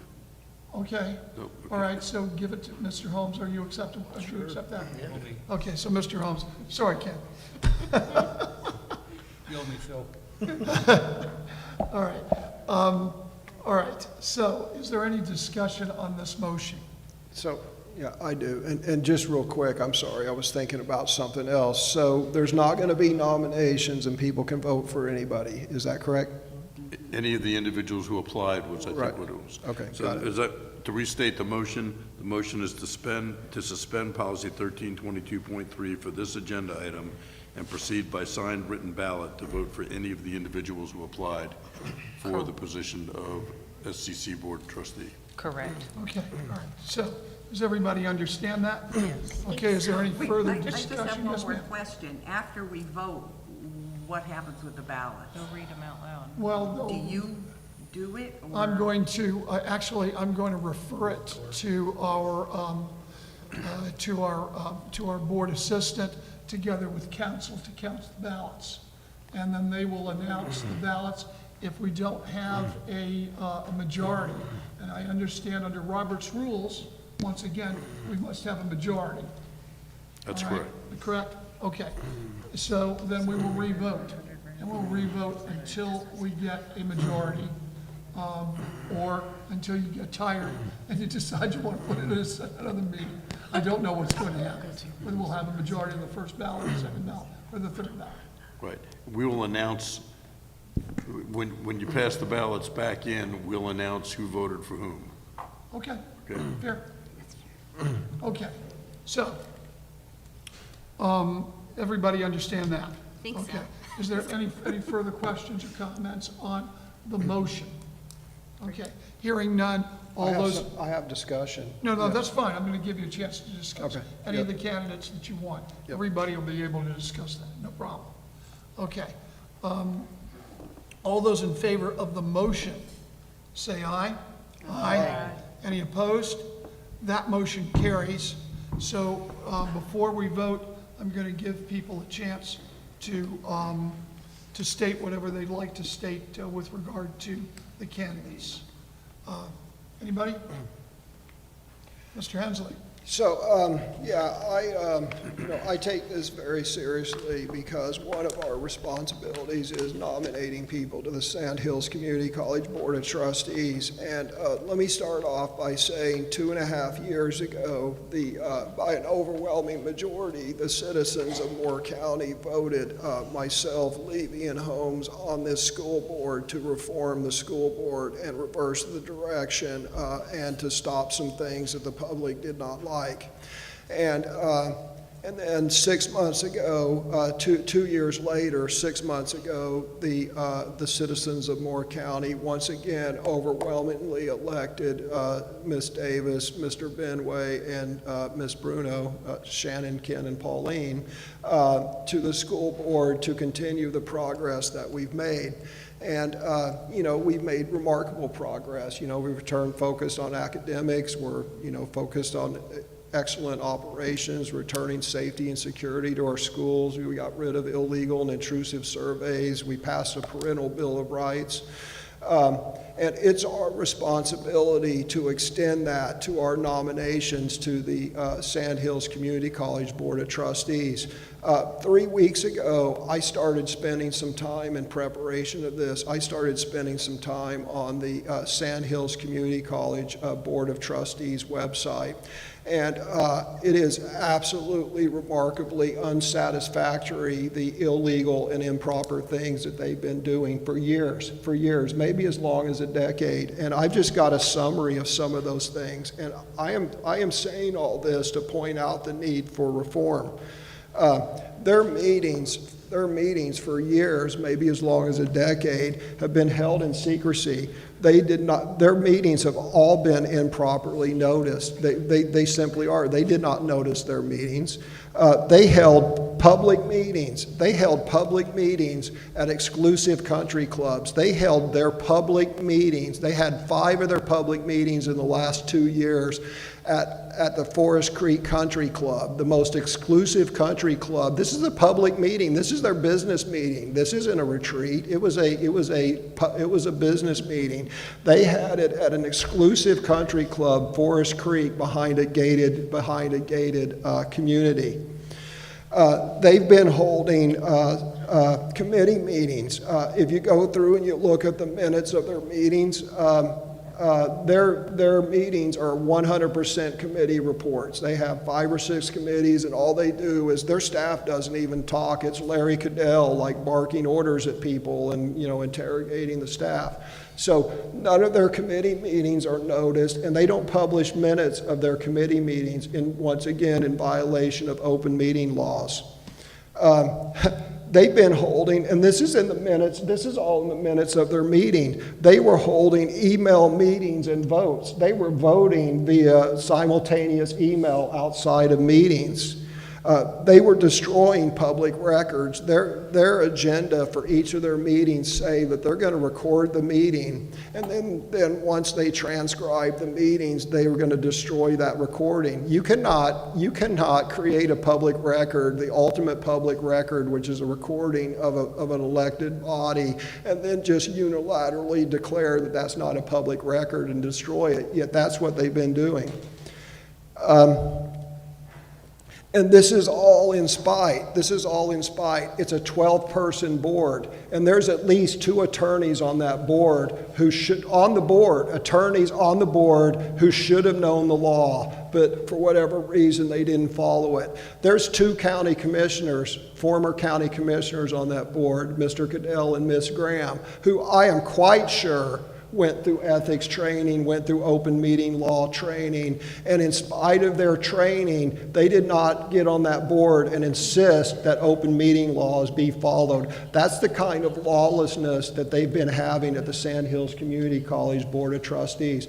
I have asked the chairman several times, the chairman of the board of the Sandhills Community College, I've asked him a handful of times over the last 2 years when their board meetings were, and I always got the same answer, oh, I don't know, well, I'll find out and get back with you. You know what, Mr. Little, I'm still waiting.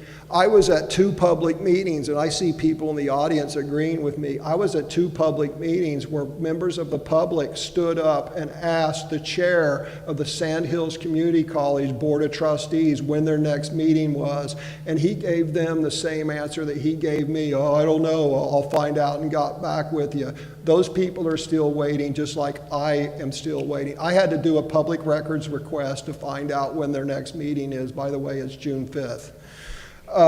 So continuing, they made decisions, and this is just in the meeting, this is in the minutes of their meeting. We appoint 4 members to that board of trustees. In the 2.5 years that I've been on this board, not one of our nominees has ever communicated back with the board. It certainly hasn't communicated with me. And in spite of that, they've made decisions on that board that were to the detriment of Moore County schools. And here are 2 examples. I just jotted these down like while I was waiting for this meeting to start. There was reversion of land. There was, if you guys remember, the Advanced Placement Center that was going to be built, but instead the previous school board did something else. We had an option on that land, and it reverted back to Sandhills Community College without a single person on that board who we nominated coming back to the board and saying, hey, you guys, you're about to lose this land. Do you want to do something with it? Do you want to build a new high school? Do you need a new middle school? Instead, the 4 people we put on that board, to include the chair, didn't even reach out to this board and point out that we were losing the option on this land. Another example includes, and again, you can go back in the minutes of the meeting and read this for yourself.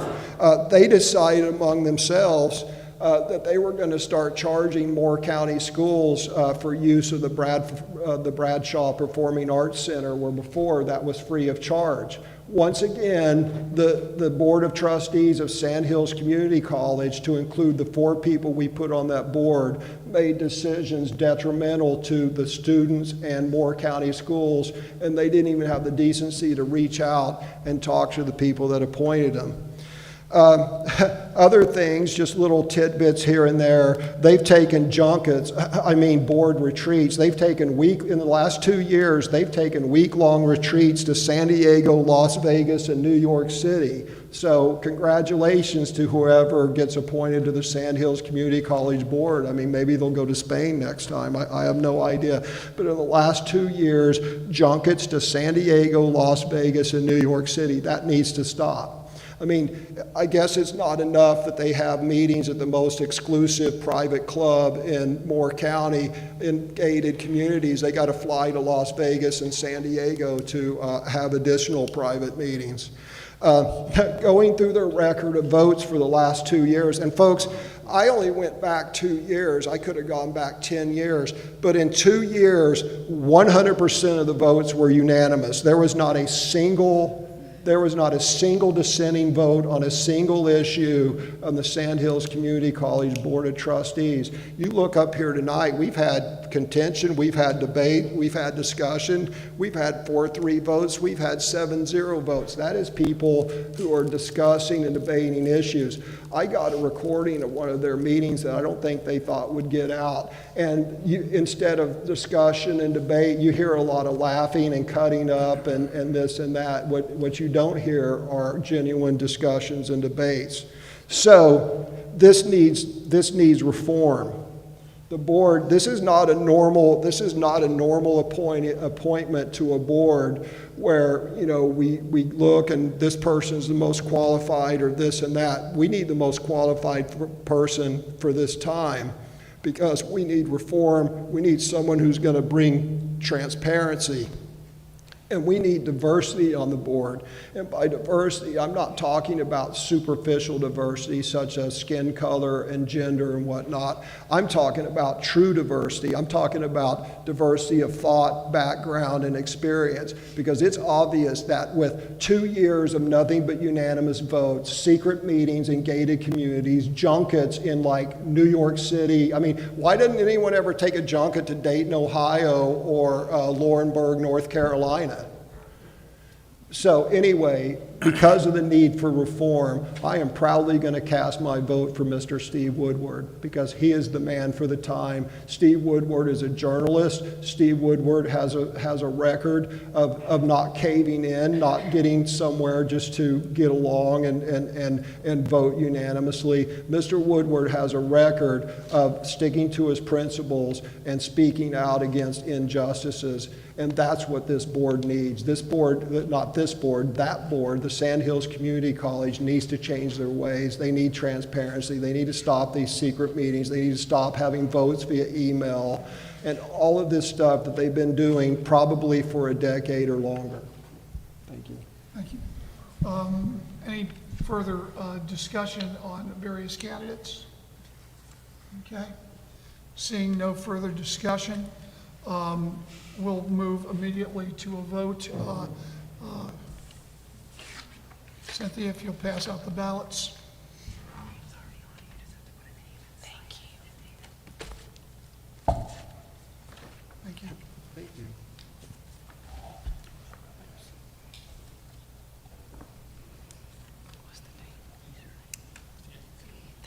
What is today's name? May.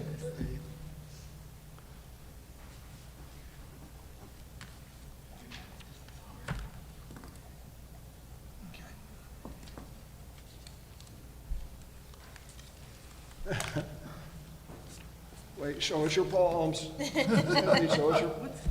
Cindy's taking this very seriously. Today's the 8th, May 8th.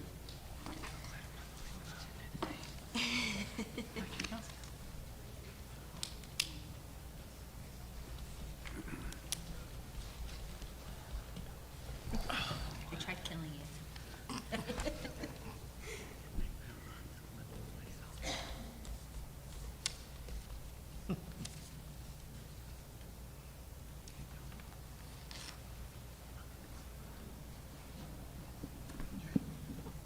Are you ready? Have you totaled them already? I am. Well, okay, you're ready, right? Yes. Okay, go ahead. All right. Ms. Caldwell voted for Tambra Chamberlain. Ms. Davis voted for, I think this is you, Ms. Davis, with the initials? Yes. Okay. Ms. Davis voted for Michael Friedel. I have no idea who that signature is. The names The are names up are top typed at the printed. top, yeah. What's that? Oh, okay, I'm sorry. Mr. Holmes voted for Michael Friedel. Mr. Levy voted for Steve Woodward. Mr. Hensley voted for Steve Woodward. Mr. Benway voted for Steve Woodward. Ms. Bruno voted for Steve Woodward. So Mr. Woodward has 4 votes. Okay, so that's four out of 7. He is our person on the board. I see Mr. Woodward back there. Congratulations, Mr. Woodward. Yep. Okay.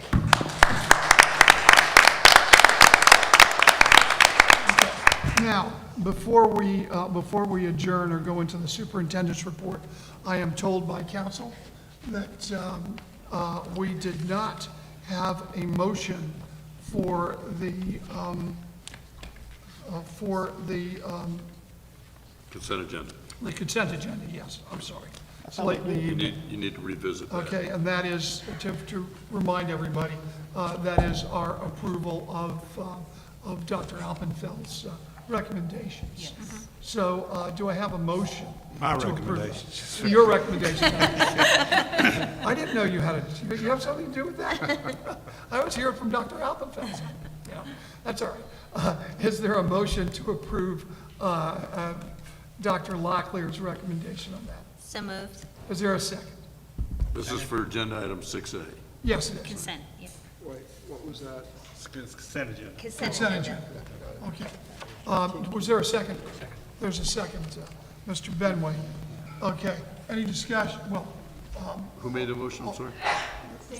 the motion was made by Ms. Caldwell, the second was Mr. Benway. Okay. Is there any discussion? Hearing no discussion, all those in favor say aye. Aye. Aye. Okay. All those opposed, nay. Motion carries. That works out? That works out. Superintendent's report. Thank you, Mr. Chairman. No further report this evening. Thank you. Okay. Board comments. Start from my left, Mr. Bennett. I happened to be at Pinecrest High School the morning of the 28th when this tragic event occurred.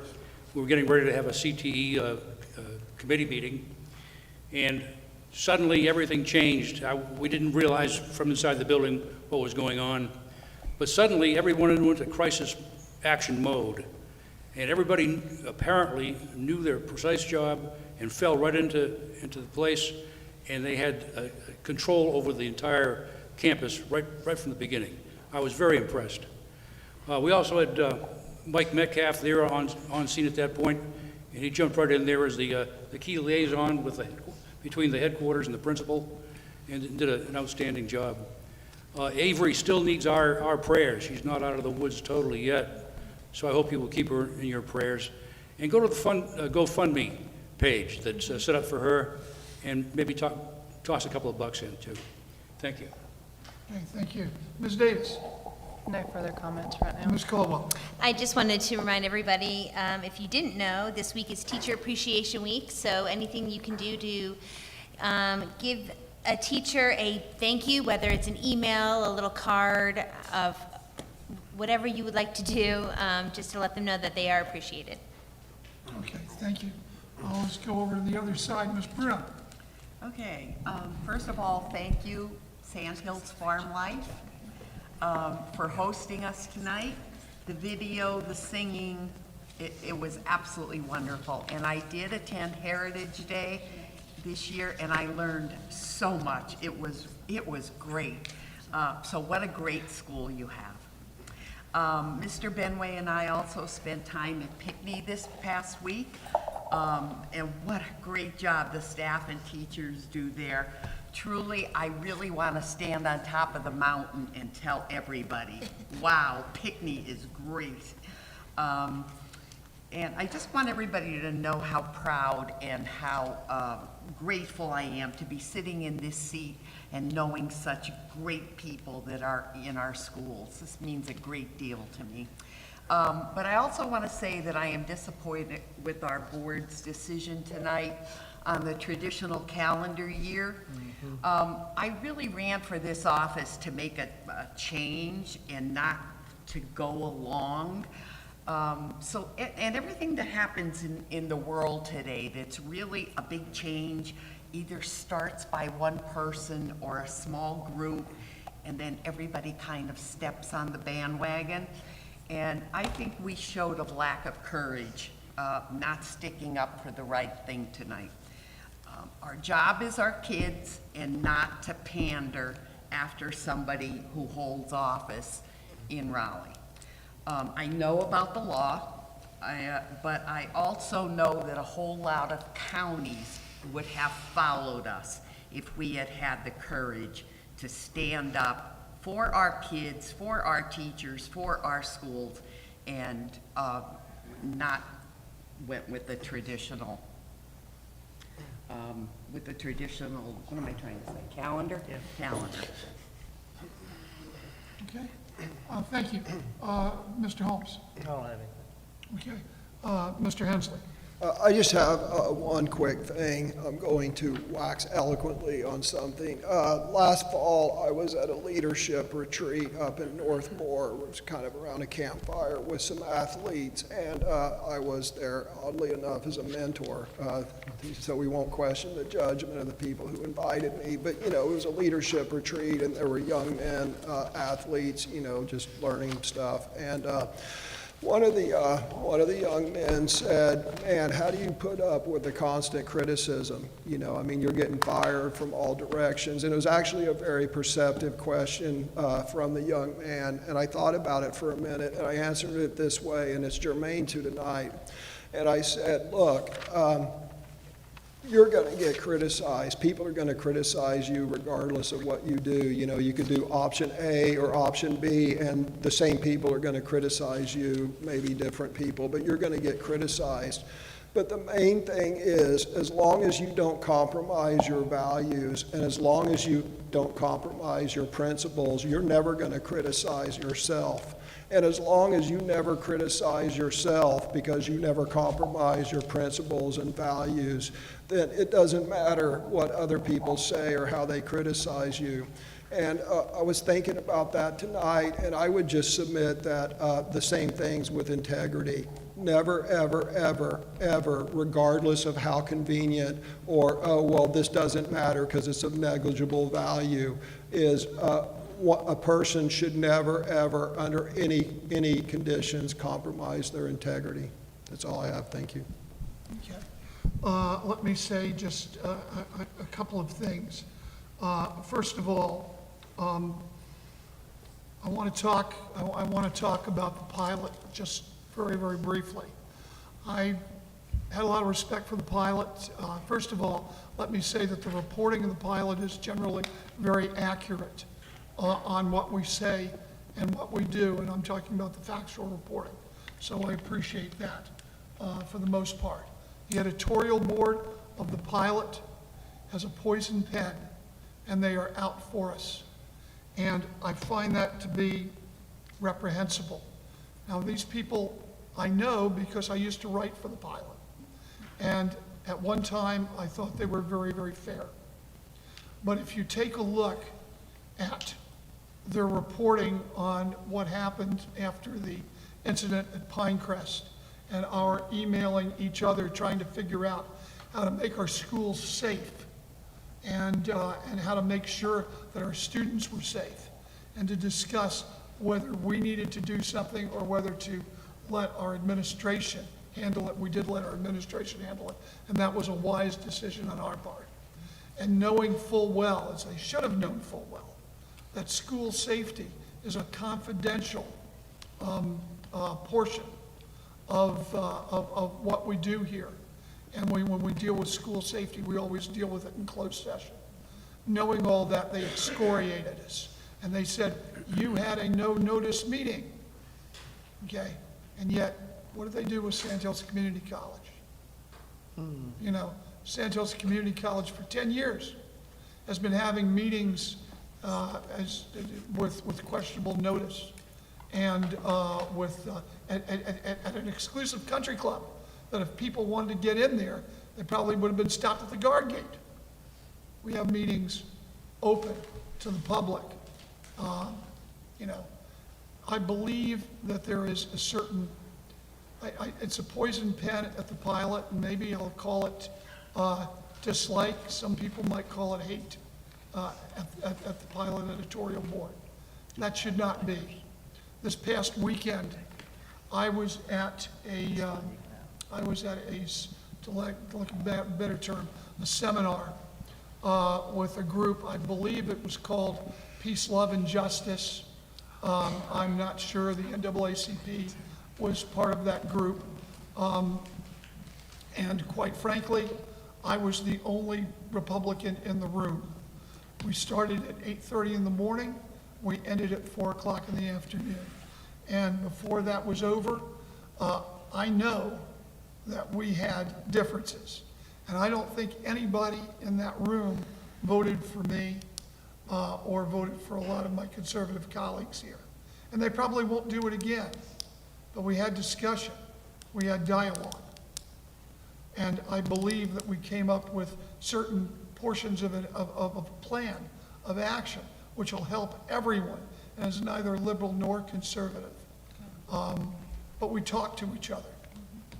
Pilot has to learn to talk to board members.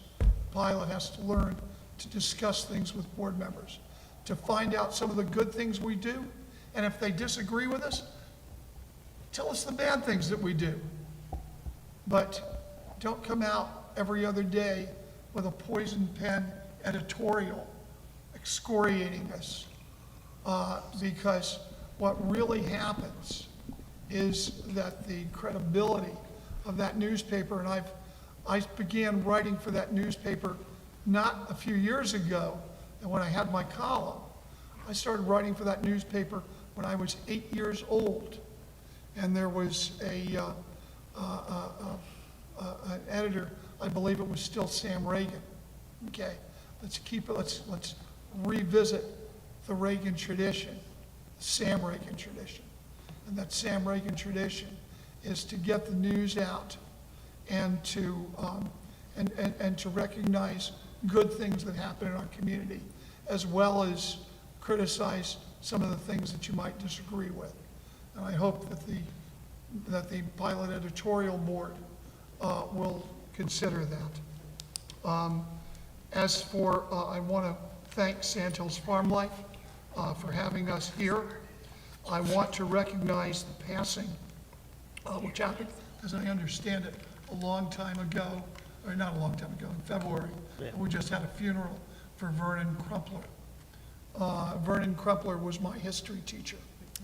And I'll take just a second to tell you that the one thing I remember is not only that he was a great history teacher and worked at Southern Pines Schools, and later, I believe, at Pinecrest, where I graduated. But I fell asleep in class one time, and he took a ruler and he knocked me, because in those days teachers could do those sorts of things. Okay, and he said, "Quit the drooling, Levy," you know? Because apparently I had some drool coming down from my mouth. And I sat up and I paid attention. He was just that kind of a guy that, by the way, he was just a fabulous teacher, and he deserved fabulous respect. And I think we'll all mourn his passing. And I also lastly want to say that for those who think that just because most of us here are conservative, we're not a monolith, we do have our disagreements. And today I had a series of disagreements with Mr. Hensley. But I recognize what he said has value. I believe he also recognizes what I say has value, and we can get along. And one of the things that we do here is to model this, because for our students, and to allow our students here to criticize us, and to thank our students for having the guts. And it took a lot of guts. It takes a lot of guts to look at your school board and say, "I disagree with you." But we applaud those students for being here. And what we are doing is we are modeling civil discourse. And this is what democracy should look like. This is what democracy does look like. So I appreciate the civility of our fellow board members. I appreciate the civility of our public. And I appreciate our teachers and our staff, because we are a very unique and a very, very good institution. I think all Moore County, whether they agree with us or don't agree with us, should be proud. With that, is there a motion to adjourn? I will make that motion. Okay. All right. There's a motion to adjourn on the table. All those in favor say aye. Aye. Any opposed? We're adjourned.